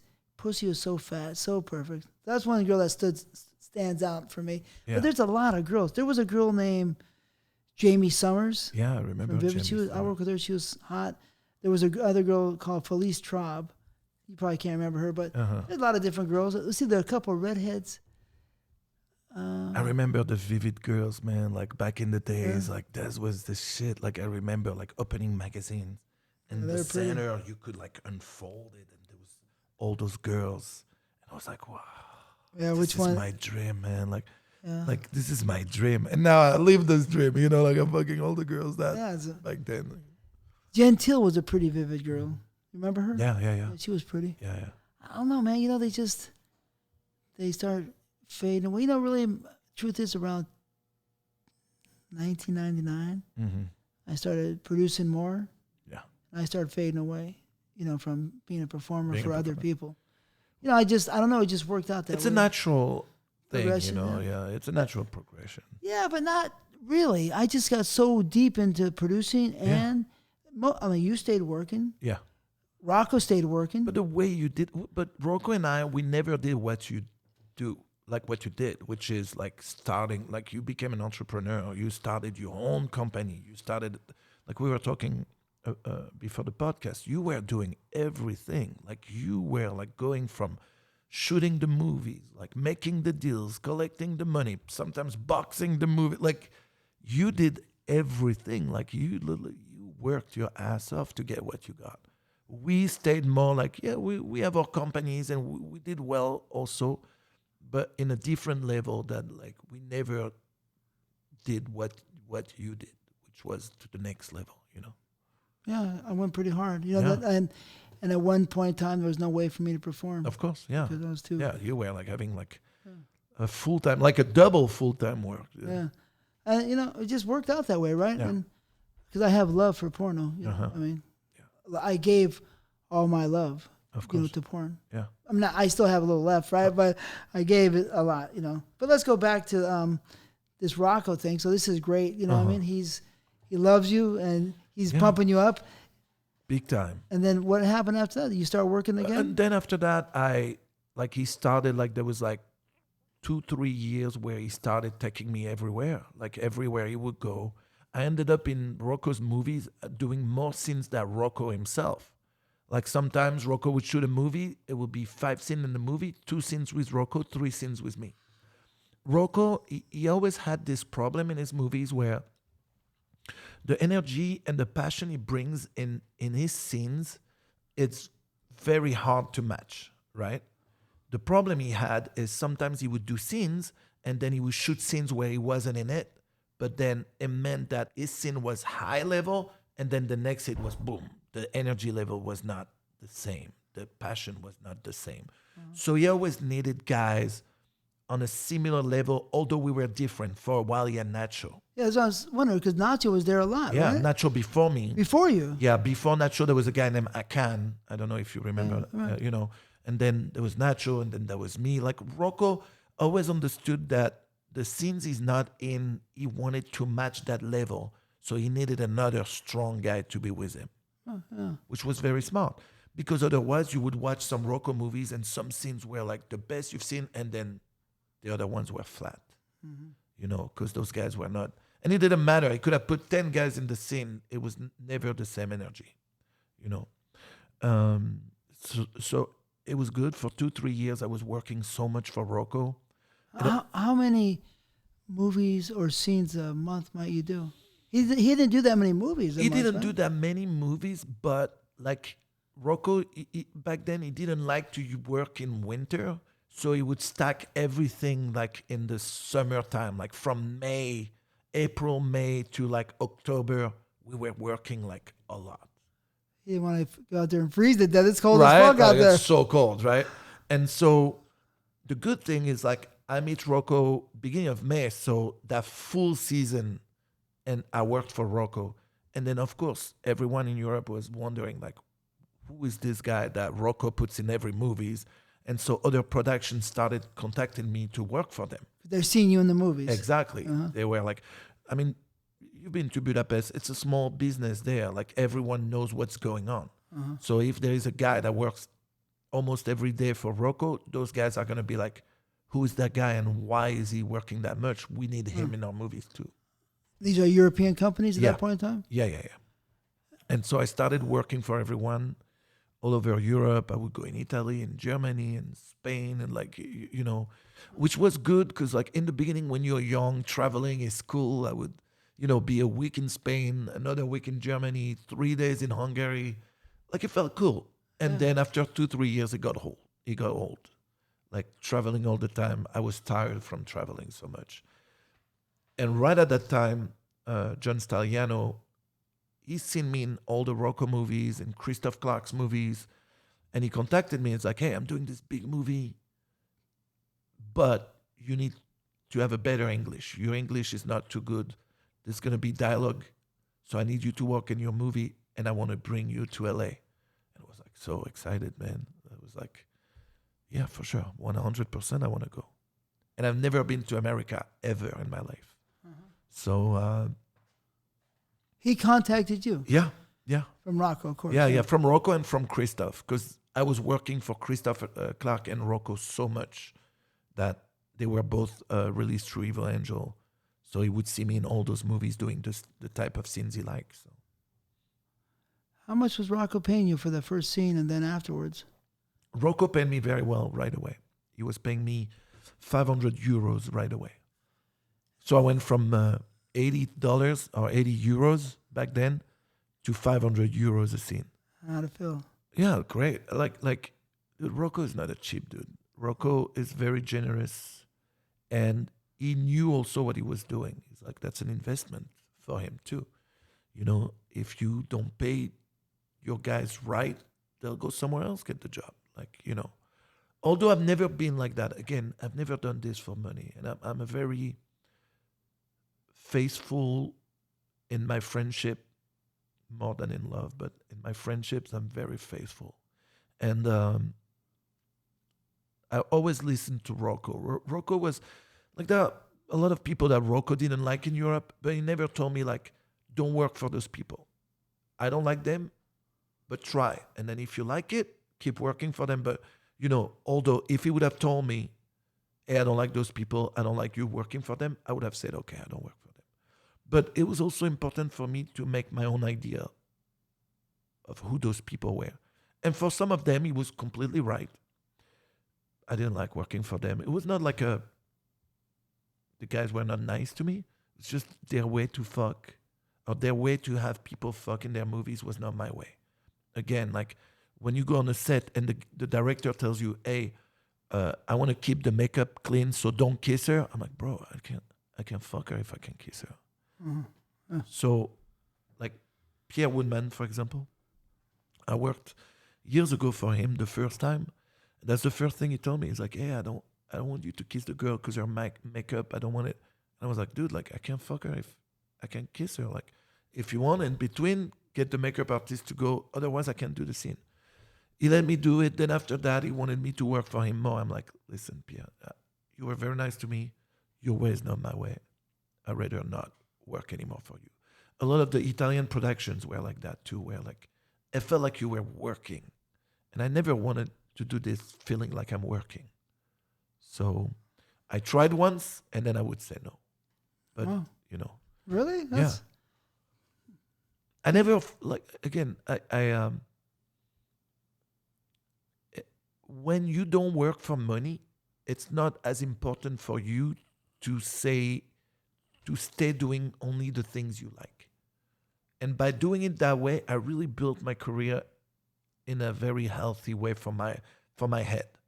Because in this industry, you can really go very quickly, easily to the dark side, Mm-hmm. But if you keep your mind clear doing only the things you like, it's a healthy way to keep your mind clear and follow the right path, I think. Yeah, well, I think probably in life, for sure in this business, but in life, if you don't have to betray yourself, it's healthy. Yeah. When you do stuff you don't want to do, in a certain extent, Yeah, of course. It could be healthy for you. Of course. But not everybody is lucky enough to get what they want or do what they want to do. It's also easier to live like that when you're good at what you do. Yeah. I mean, I I don't know if I would be that way because I just wanted to work. I wanted to fuck Yeah. anything that walked. Yeah. And I was, but you know. It's also the way you're raised. Listen, my dad was very strict and very hard on me and my brother and sister. So I was raised in a way where you have to like stay straight and keep it always in a like straight and prideful way, which is great. But the way he did it was just not the best way. That was not the best parenting. Nowadays, that wouldn't fly through anymore. But again, we're from a generation where that's how it was, Yeah, right? So, I can understand. right. I'm sure, times have changed now, My father's 6'3", about 300 pounds. Shit. 21, 22 inch arms, never did anything. Shit. Hands this big. Hands were that thick. Fuck. 24-inch ring finger. So I understand. Fuck. And I'm small, you know what I mean? Lucky my dad wasn't that big because I would be dead probably by then. And he's from the streets of New York, so they know. Yeah. But I understand. But Fuck. I think probably that way might be better. Yeah. But it's your kids, you know what I mean? But that way is Yeah. a good way. Well, I have kids now, and I try to teach them to be good people and straightforward. When I like when I will respect always someone. I don't like someone to respect someone. Like I would respect the guy that don't like me and tell me face to face, I don't fucking like you. That I would respect that dude more than a guy that kissed my ass and then go around and fucking tell everyone what a piece of shit he thinks I am.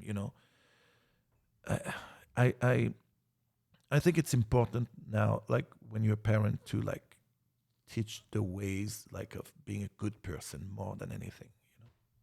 Yes. People don't seem that nice to me these days. Am I wrong? No. Okay. And social media now, fuck, dude. It doesn't seem the same, and sometimes I think maybe I'm just getting old. You know what I mean? It's like I'm there too. Trust me. It's a mix of all this. Yeah, we get old, but I still think things have changed. But For sure.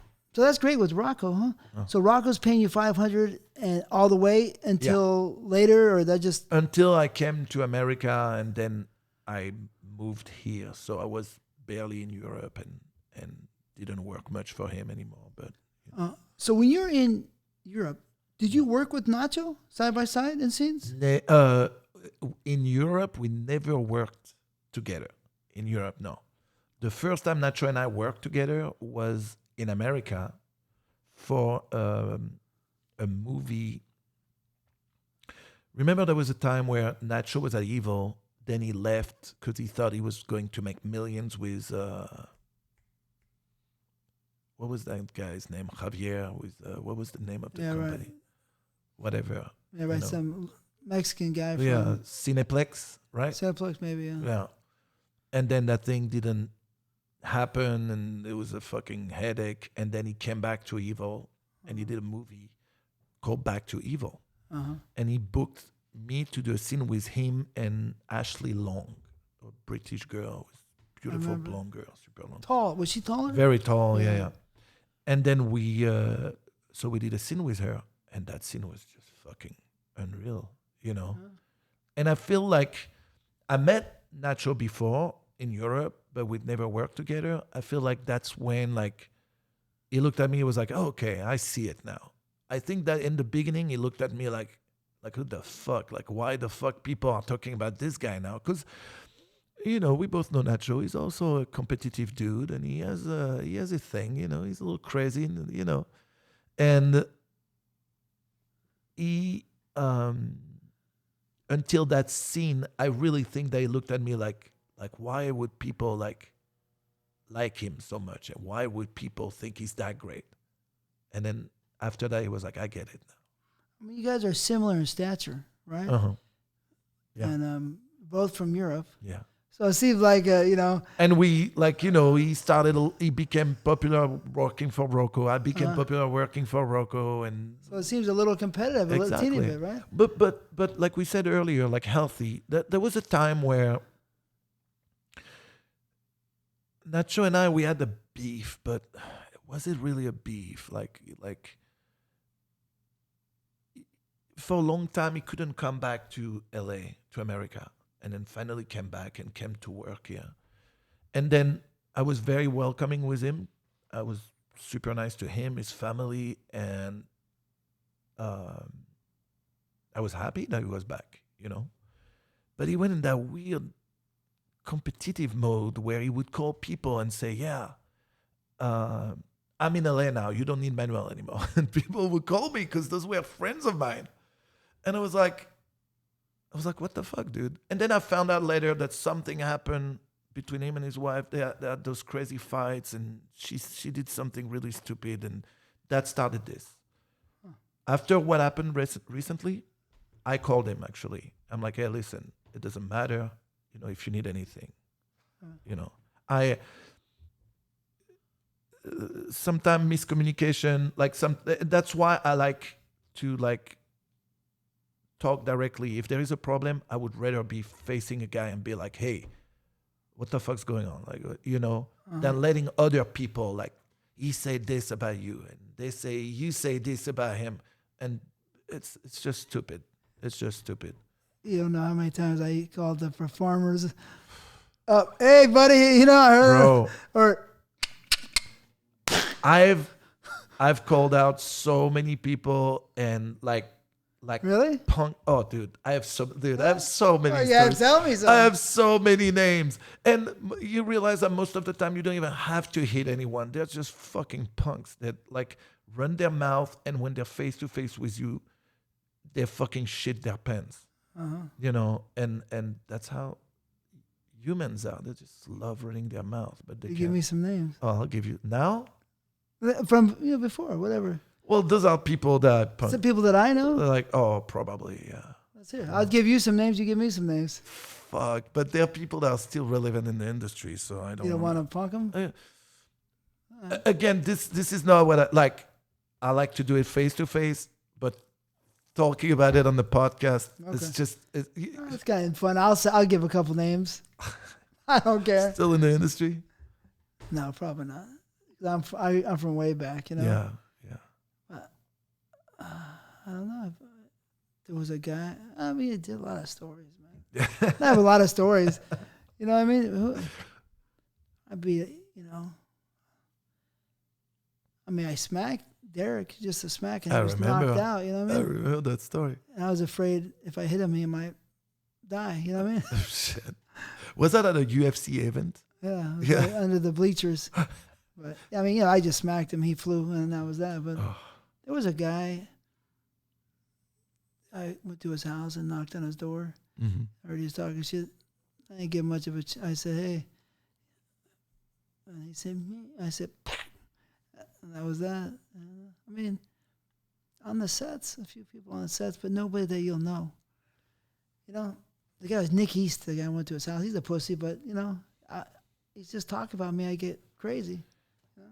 But I went to agents. There was a big agent guy. He was weighing about 250. I was sick with pneumonia. And I weighed about 139 pounds. And I could barely walk. And I fucked him up pretty good.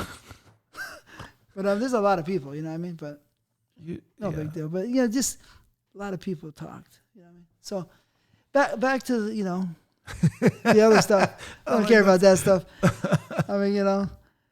But people used to always underestimate me. You know what I mean? And they would think, oh, yeah, sure. You know, then I light them up, you know what I mean? So that would be, and I wouldn't mind lighting somebody up, you know what I mean? You know, I have a story. I remember one time we were at a Christmas party and you were there. And there was that drunk dude. And he kept like people, I think it was one of LA Direct parties or some, back in the days, it was always Christmas parties, right? And that dude was drunk. I could tell you were annoyed by the dude. At one point, the guy dropped some, a little bit of his drink on you. And, dude, I was like, fuck, wrong move. And you had, the complete opposite reaction. You were like, nah, don't worry about it. You were so relaxed. I was like, fuck, I thought that was about to go bad. Because, and you were so chill. And I was like, when it happened, I thought, oh, that's it. That's it. You know, I just don't want to go there because then when I go there, you know, you go crazy. I'm going to get in trouble. Yeah. I'm going to go crazy, but I get bloodthirsty. Yeah. You know what I mean? Yeah. Yeah. I get bloodthirsty, and there was a guy in Jim's office. He was all steroided out. I just got done doing a heavy duty party, right? I think Jay was there. Jenna's, you know, he wasn't with her. We were doing heroin, cocaine, meth. I don't do meth, so I just tried it. I don't like heroin, so I just did a lot of drugs, right? I was fucking recuperating, right? And I went to Jim's office. This guy who wanted a piece of me, but I put him on black. I confronted him, and he punked out. So this time he caught me. I was all fucked up, right? And so he was steroided out, 215 shredded. And I weighed about $147. All, you know, trying to shake it off, right? A day later, 2 days later, and I fucked him up in Jim's office. Put his head through a wall, and I made him beg. You know what I mean? But he can just be happy that I wasn't, you know. Yeah. Sharp. That's all. But anyways, there's tons of stories I just got to remember. But yeah, that's all I want to say. So we were saying, yeah, I don't want to, you know, sometimes attack somebody because, you know, you can hurt them. Yeah. You know what I mean? And then I don't want to get in trouble. That's pretty much these days. But, you know, in the earlier days, I guess I didn't mind. I don't feel like I'm, like, I don't enjoy fighting. Like when I was a kid, I have an older brother, and he was like really like a pussy, right? We're 4 years different. And he was 18 years old. He was getting bullied by guys. Those guys kept like having him steal money from my parents to give it to them and shit like that. And so back when I was 14, and when you're 14, an 18-year-old kid is pretty much an adult compared to you, right? So I got into a lot of fights, and I got into a lot of trouble defending my brother. I almost went to how you call that, juvenile hall, because I threw a brick at a guy's face and broke his jaw. Because that dude was a huge dude. I wasn't going to fight that dude. He was an adult. I was 14 years old, and that dude slapped me because he was trying to bully my brother, and I started like screaming at him. He slapped me, and I remember leaving crying. And they thought like I went back to my home, but no, I left to find something I could come back with. Oh, I like it. And I fucking came back, and out of the, like, completely blindsided, threw that brick, broke his jaw, like in hospital. And the cops came, they took me, they're like, dude, that's such pretty serious sideways. That was such, like, not even the front, man. Bro, come on, man. No, bro, hey, when you're 14 years old and there's that huge dude that's 18 years old, that's fucking, you know, I didn't give a fuck. You slapped me, you bullying my brother. Fucking like fuck it, you bullied your brother, right?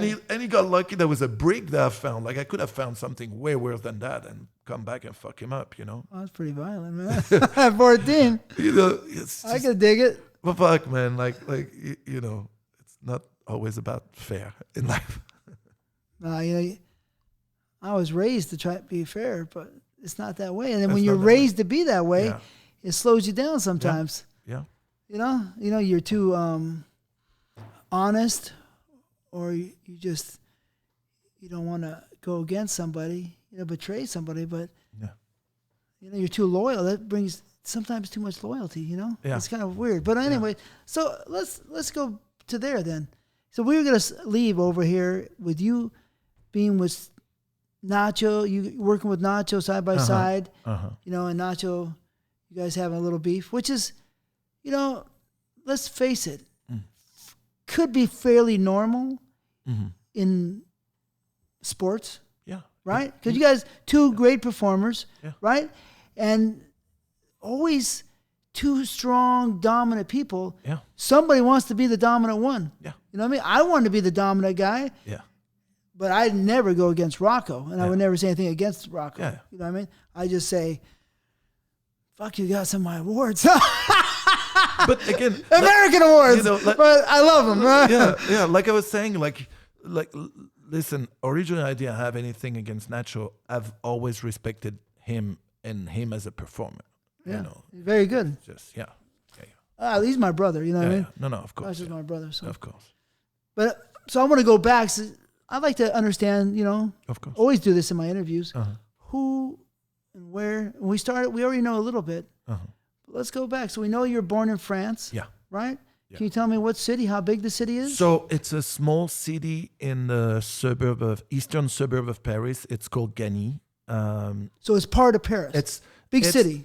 It's like saying, there's downtown LA and there's LA.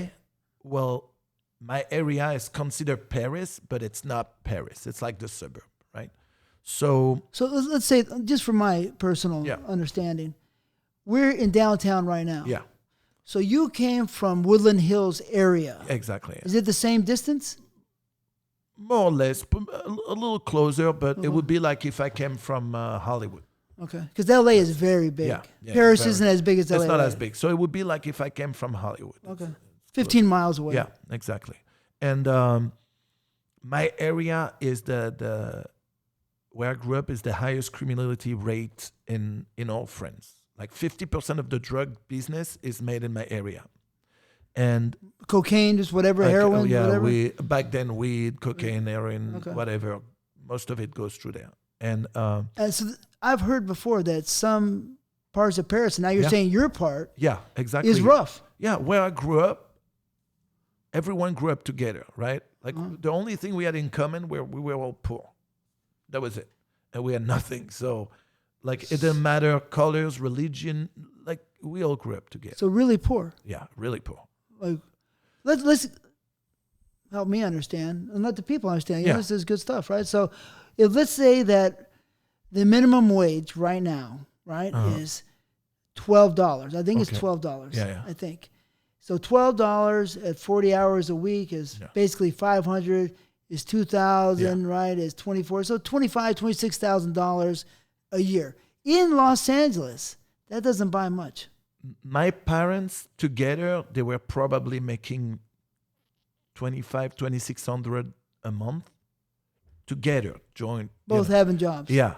Both having jobs, like hard jobs, having to pay, for like the rent, the food, like pretty much everything. There was no room for them to save any money every month. 3 kids, So basically, we're saying that they're not getting paid $12 an hour. What they're getting paid is about $8 an hour. Probably back in the days. But this is the economy going. Actually, back in the days, I think they were making 30 francs. Fuck, I don't even know what that is. So maybe $8 or $9 an hour, both of them, maybe. Probably $7. Probably less. Yeah, $7, more like that. And the expenses, would you say, are they the same as America in those times? Relatively speaking. Yeah, but living in a poor area, they weren't spending the same that if they were in Paris. Paris is expensive. Yeah, where I grew up is I think in America you guys call it like projects. Mm-hmm. That's pretty much what I grew up in. That's kind of rough. Some of these projects out here are rough. And there it's rough too. But I feel like when you're in it and growing up in it, it didn't feel this rough. Right. But for the outside world, it was something rough. Right. And of course, shit was happening. But like the guys that were making trouble in those areas, they were either the big brothers or the uncles of your friends, or so everyone knew everyone. So like for us as kids, we didn't realize really that it was that bad. It's when you become a teenager and some of your friends start doing stupid shit and they start dealing and they start doing, sometimes you think about these things, and wherever you are, I think, basically, kids are fighting, they're talking shit. Maybe some are softer than others. Yeah. But I think it's fairly normal. So even though you're in a project, you're still doing some of the same stuff that everybody else is doing. Of course. My kids now, they grow up in a fucking awesome neighborhood, right? But it doesn't mean that they don't get into fights either. It doesn't matter. You can't fight today, but back in the day, it was a free pass, fight all over. So if you like to fight and you were decent at it, man, it'd be a beautiful time. Right. You get away with it, right? It sucks if you're on the other hand, though. I wasn't that good as a youngster, but I got better, you know what I mean? But, so So what did they do? What did your parents do? So my mother was a cleaning lady. My dad was an electrician. So yeah, that was pretty much it. Their life was work. Electrician, usually you think get decent money, no? In France, he was making shit. He was 40, 50 hours a week yeah, or it was more. like fucking long hours. I remember that for a while, my dad would leave the house every morning at 6, come back at 8 p.m. Yeah, he was that's working 14 his ass hours, off. yeah. Yeah, he was working his ass off, yeah. And did he love you? Give you a lot of love? My dad was...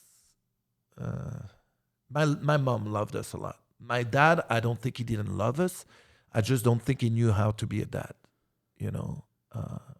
He drank a lot. It's a generational thing, too. Like, I think back in the days, a lot of... Like, it was also the same in the area. I felt like all the dads in my area were more or less the same. Working long hours, coming home, drinking.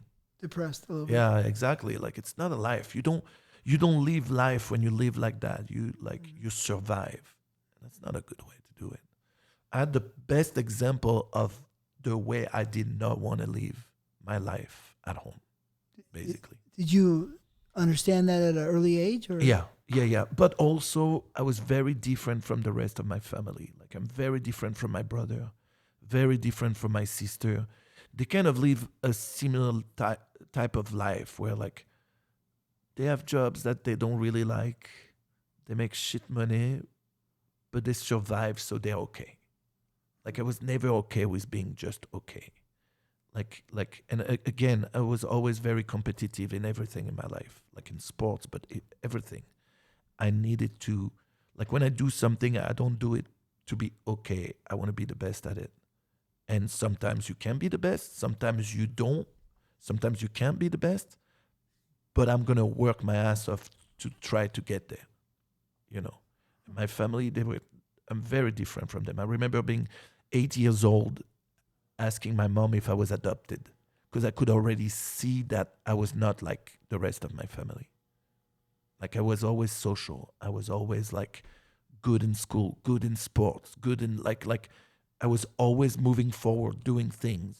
When at a very young age, I could see that my brother and my sister, they were just already like not having a good time in life, you know. That's interesting. Sometimes you wonder how genetics work. Exactly. You know, like, you got all the good stuff, you know, extracted out of them into you. Yeah. Their best things. And yeah, the other yeah. family the other siblings got the... It's like scoring the genetic lottery, you know? Yeah, right? You never know, right? Yeah. Fucking weird. Yeah. And we were raised the same. We have the same genes. You know, like what really made the difference, I guess. I don't know.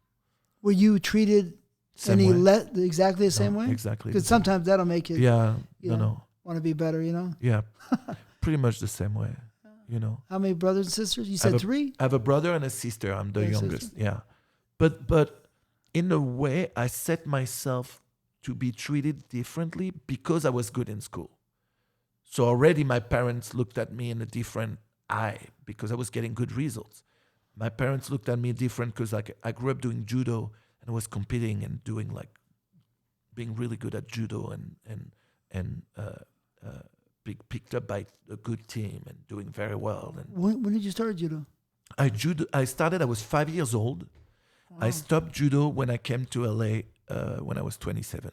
So you did it all those years? Yeah, I was a shit, second degree black belt, but I was like an active judoka. I was like competing and really, I was part of a strong team. Yeah. Wow, that's serious. Yeah. No, that's not a joke, right? It was fun, but now my knees and my shoulders are fucked up from it. So I'm fucked up too, man. I'm fucked up, man. You know, I'm all fucked up because you keep getting hurt, but you're competing every weekend. So like, even if you're hurt, you have to still keep going. And when you're young, you don't give a fuck. And now I'm 44 and I feel everything. When I turned 50, that's when I started feeling it. Yeah. I started feeling it. I was like, what the fuck? You still train jiu-jitsu? No. I went back the other day and I got beat up, right? I was like, I went for a month or two. I was like, damn, man. I got beat up. The thing about me is, I was really into business, and like striking more. So I did a lot of striking. Yeah. I did a lot of JKD for unboxing, you know. And the Jiu-Jitsu I just did just to have it in the arsenal, you know. You got your black belt, right? No, I'm a brown belt. I quit, you know. I love the way you're like, no, just brown belt. Like it's no big deal. It's a big deal, I mean, I should have. Yeah. I'm there, right? I mean, you know, I made it to brown belt. I got to keep going. But shit happens, man. You know, that's all you can say. Shit happens. And it's not my love. Yeah. But I love, like, Tyson strike. Yeah. I like leverizing my punches as fast and hard as many as I can. It just turns me on. Yeah. Right? I just get exact. Pa, pa, pa, pa. I just love it. You know, I got good heavy hands. And they've done good for me. But I can kick good. I got good shin kicks. I did Thai boxing. You know, that's good. I mean, you know, I did a lot of things. I never was competitive enough because if I was, I don't want to lose. You know what I mean? So I know I would have did good. Yeah. And I swear to you, I said this before on the show, that I would go to the boxing gyms and it's such a big punch because it may be the aggression in me, you know? That every place I went to, they would say at my weight, I had the hardest punch. And that was 147. And these De La Hoya's there. Shane Mosley's there. And they said I have a harder punch. I had punched, this guy was training with Hopkins. They said I had a harder punch than Hopkins. Wow. Right? That's crazy, dude. And they always said, here, we'll take you to the forum right now. We're going to put you in. And I regret not doing that. Because if I would have lost, then I would have been pissed off and wanted to, you know, get better. You know what I mean? Yeah. But, you know, I did pretty good porno. You know what I mean? No, you did great, dude. So, like, that's the thing. Like for a while, I tried doing Thai boxing, but I realized two things, right? First of all, I hate getting punched in the face. Hate it. I don't like it either. And fucking shin to shin, like, I hate it even more, dude. Yeah. Like, that was not for me. Like, I saw your calves. You got pretty good sized calves, so you have a little weight on. I played a lot of soccer. That's why I played a lot of soccer when I was a kid too. So that helped. But. I didn't. You're right. I hated it. I did Thai boxing, you know, and it's cool. It's just beautiful. It's all beautiful. I think. So right? Beautiful. It's all beautiful. I mean, I appreciate all of the beauty of it. Yeah. And the people that can do it so well. Yeah. You know, you appreciate them that can put it together in combinations. You know, I like the technique behind it. Like, I like to see a guy, like, when they do the kicks. Like, most people, they watch fights and they're like, they see a kick. Like, when you can see the technique behind the kick, it's even prettier to me. Yeah. Like, and you know, and here's another thing about fighting, and you would have to know since you did all those years of competing. That's fucking heavy duty. You know, that's a serious. You know, I'm scared. I mean that's serious stuff. I mean that's respectful. I respect it.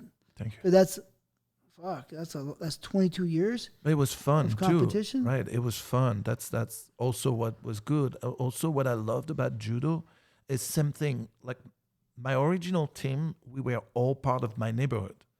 So we would all travel together. We would all go compete together. And that kept us out of doing stupid shit in the streets.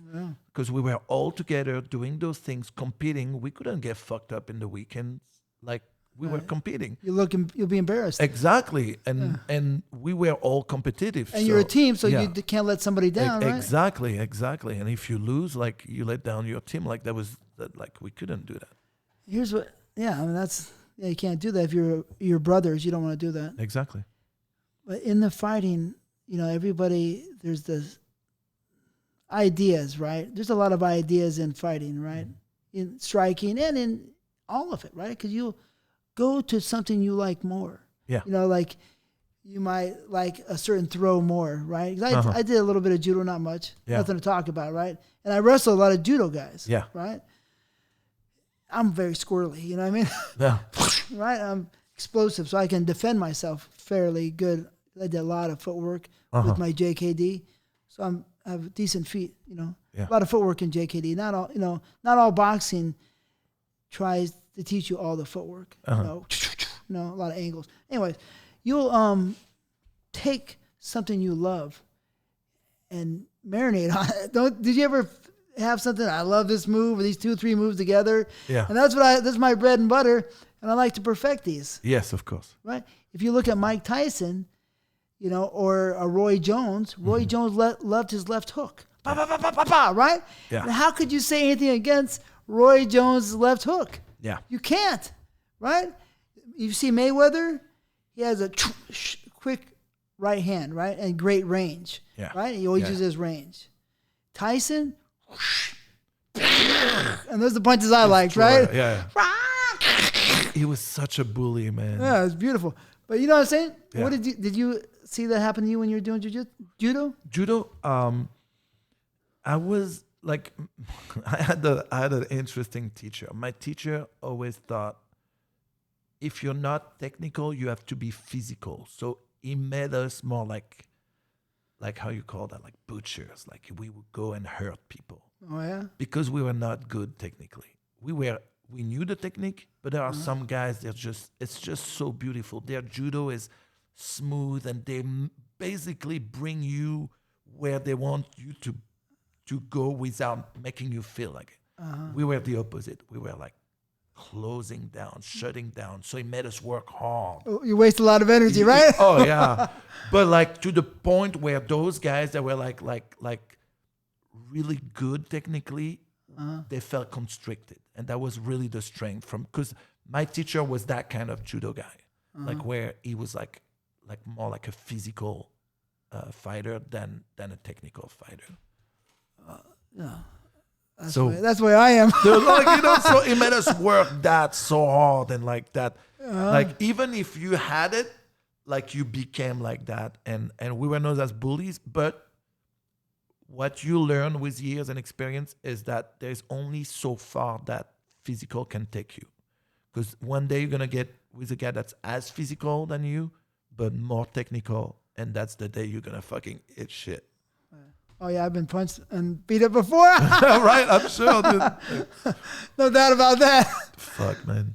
But I mean, I wish that I had judo in my arsenal when I'm 5 years old, man. I would have had a great time, right? Because I had a bad attitude, man. Yeah, when I was a kid, judo helped me a lot. Like, because I would just grab the guy, put them on the ground, and then I was on top. And so then, and then, yeah. Oh, that's nice. And you ground and pound before That's they so even easy. talked about it, right? Exactly. I would ground a pound. I punched a guy one time, only twice.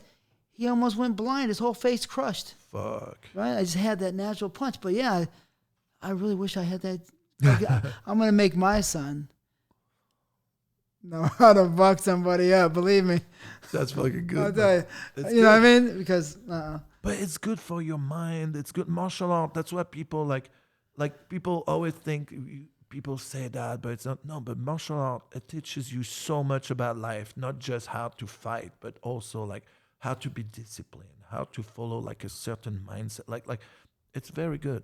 Yeah. It helped me a lot. Yeah, especially when you're competing. of course. I think it's even greater when you compete. Of course. It's a big deal, you know. The competing does something to your brain. Yeah. You know, it makes you I don't want to lose. So Yeah. Oh, you don't yeah. want to lose. Like, you know, it drives me nuts because, so I have kids, right? And my oldest is 13 years old.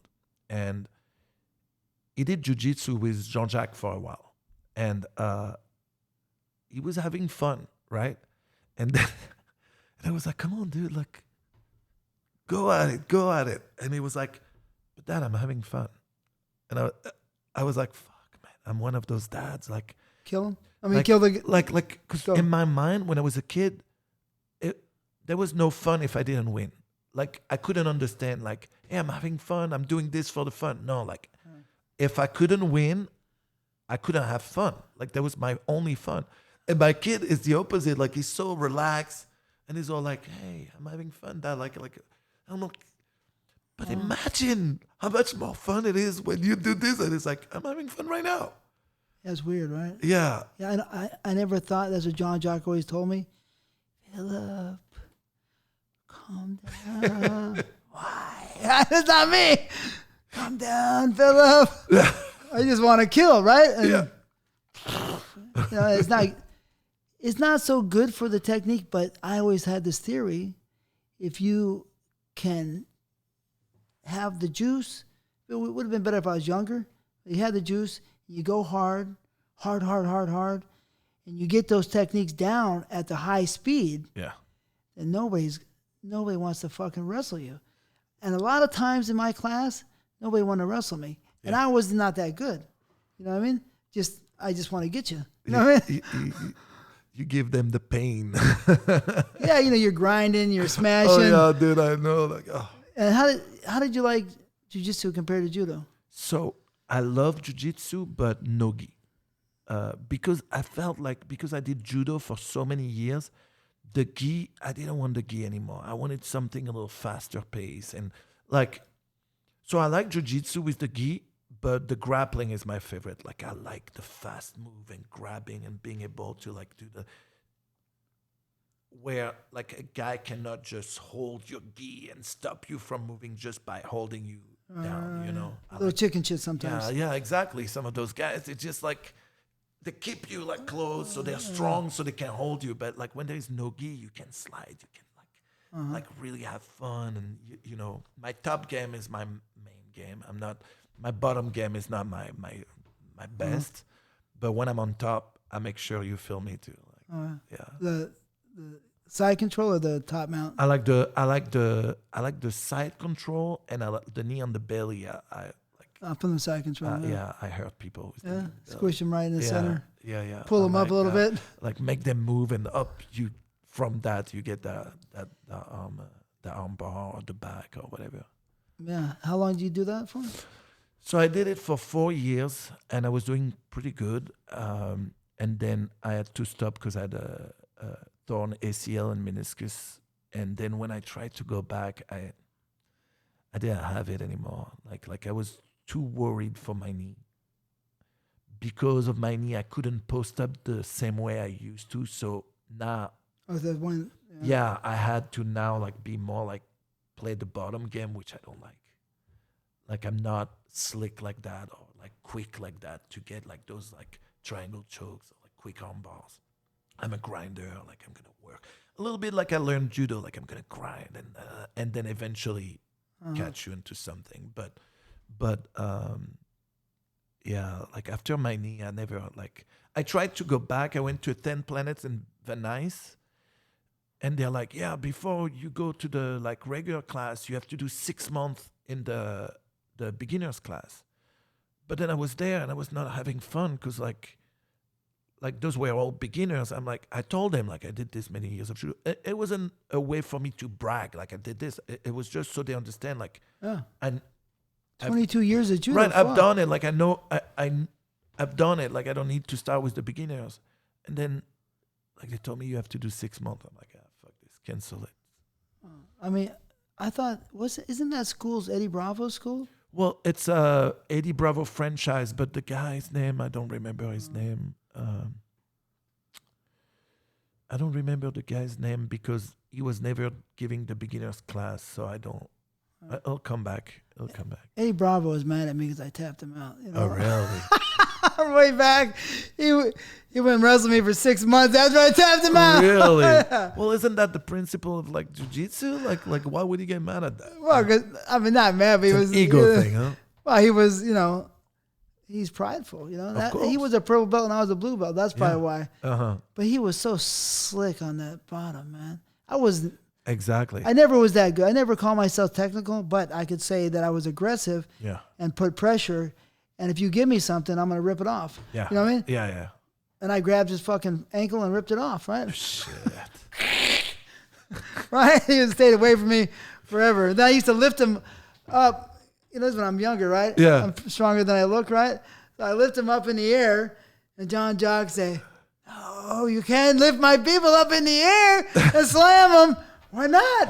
I saw, before I came here, I saw Sal Genoa, and he's like teaching jiu-jitsu. He's a black belt. Yeah, like a second or third degree black belt? I think he's third degree. I think he just got his third great, degree, man. And I told him I was coming here to do the podcast. He was like, "Don't tell him I want to do private lessons with him. Don't tell him." He's like, "Don't tell him I want to roll." But they're all scared of you, man. What did you do to those guys? The private guys don't want to do privates with me. He was joking, obviously, but it was funny. And he was like, "No." They really don't want to do privates with me. Man. Because, I was just trying to, I just do what you say you do. Yeah. I just go, you know what I mean? Yeah. And I just try and grind. And I guess that, you got to be in good shape, because I was in pretty good shape, cardio. And anyway, But those days are over, man. I'm almost 52, man. Next month. Plus we're lovers, man. Like we're lovers. That's supposed to be. My fun. shoulder, man, is ridiculous, man. I know the feeling. Trust me.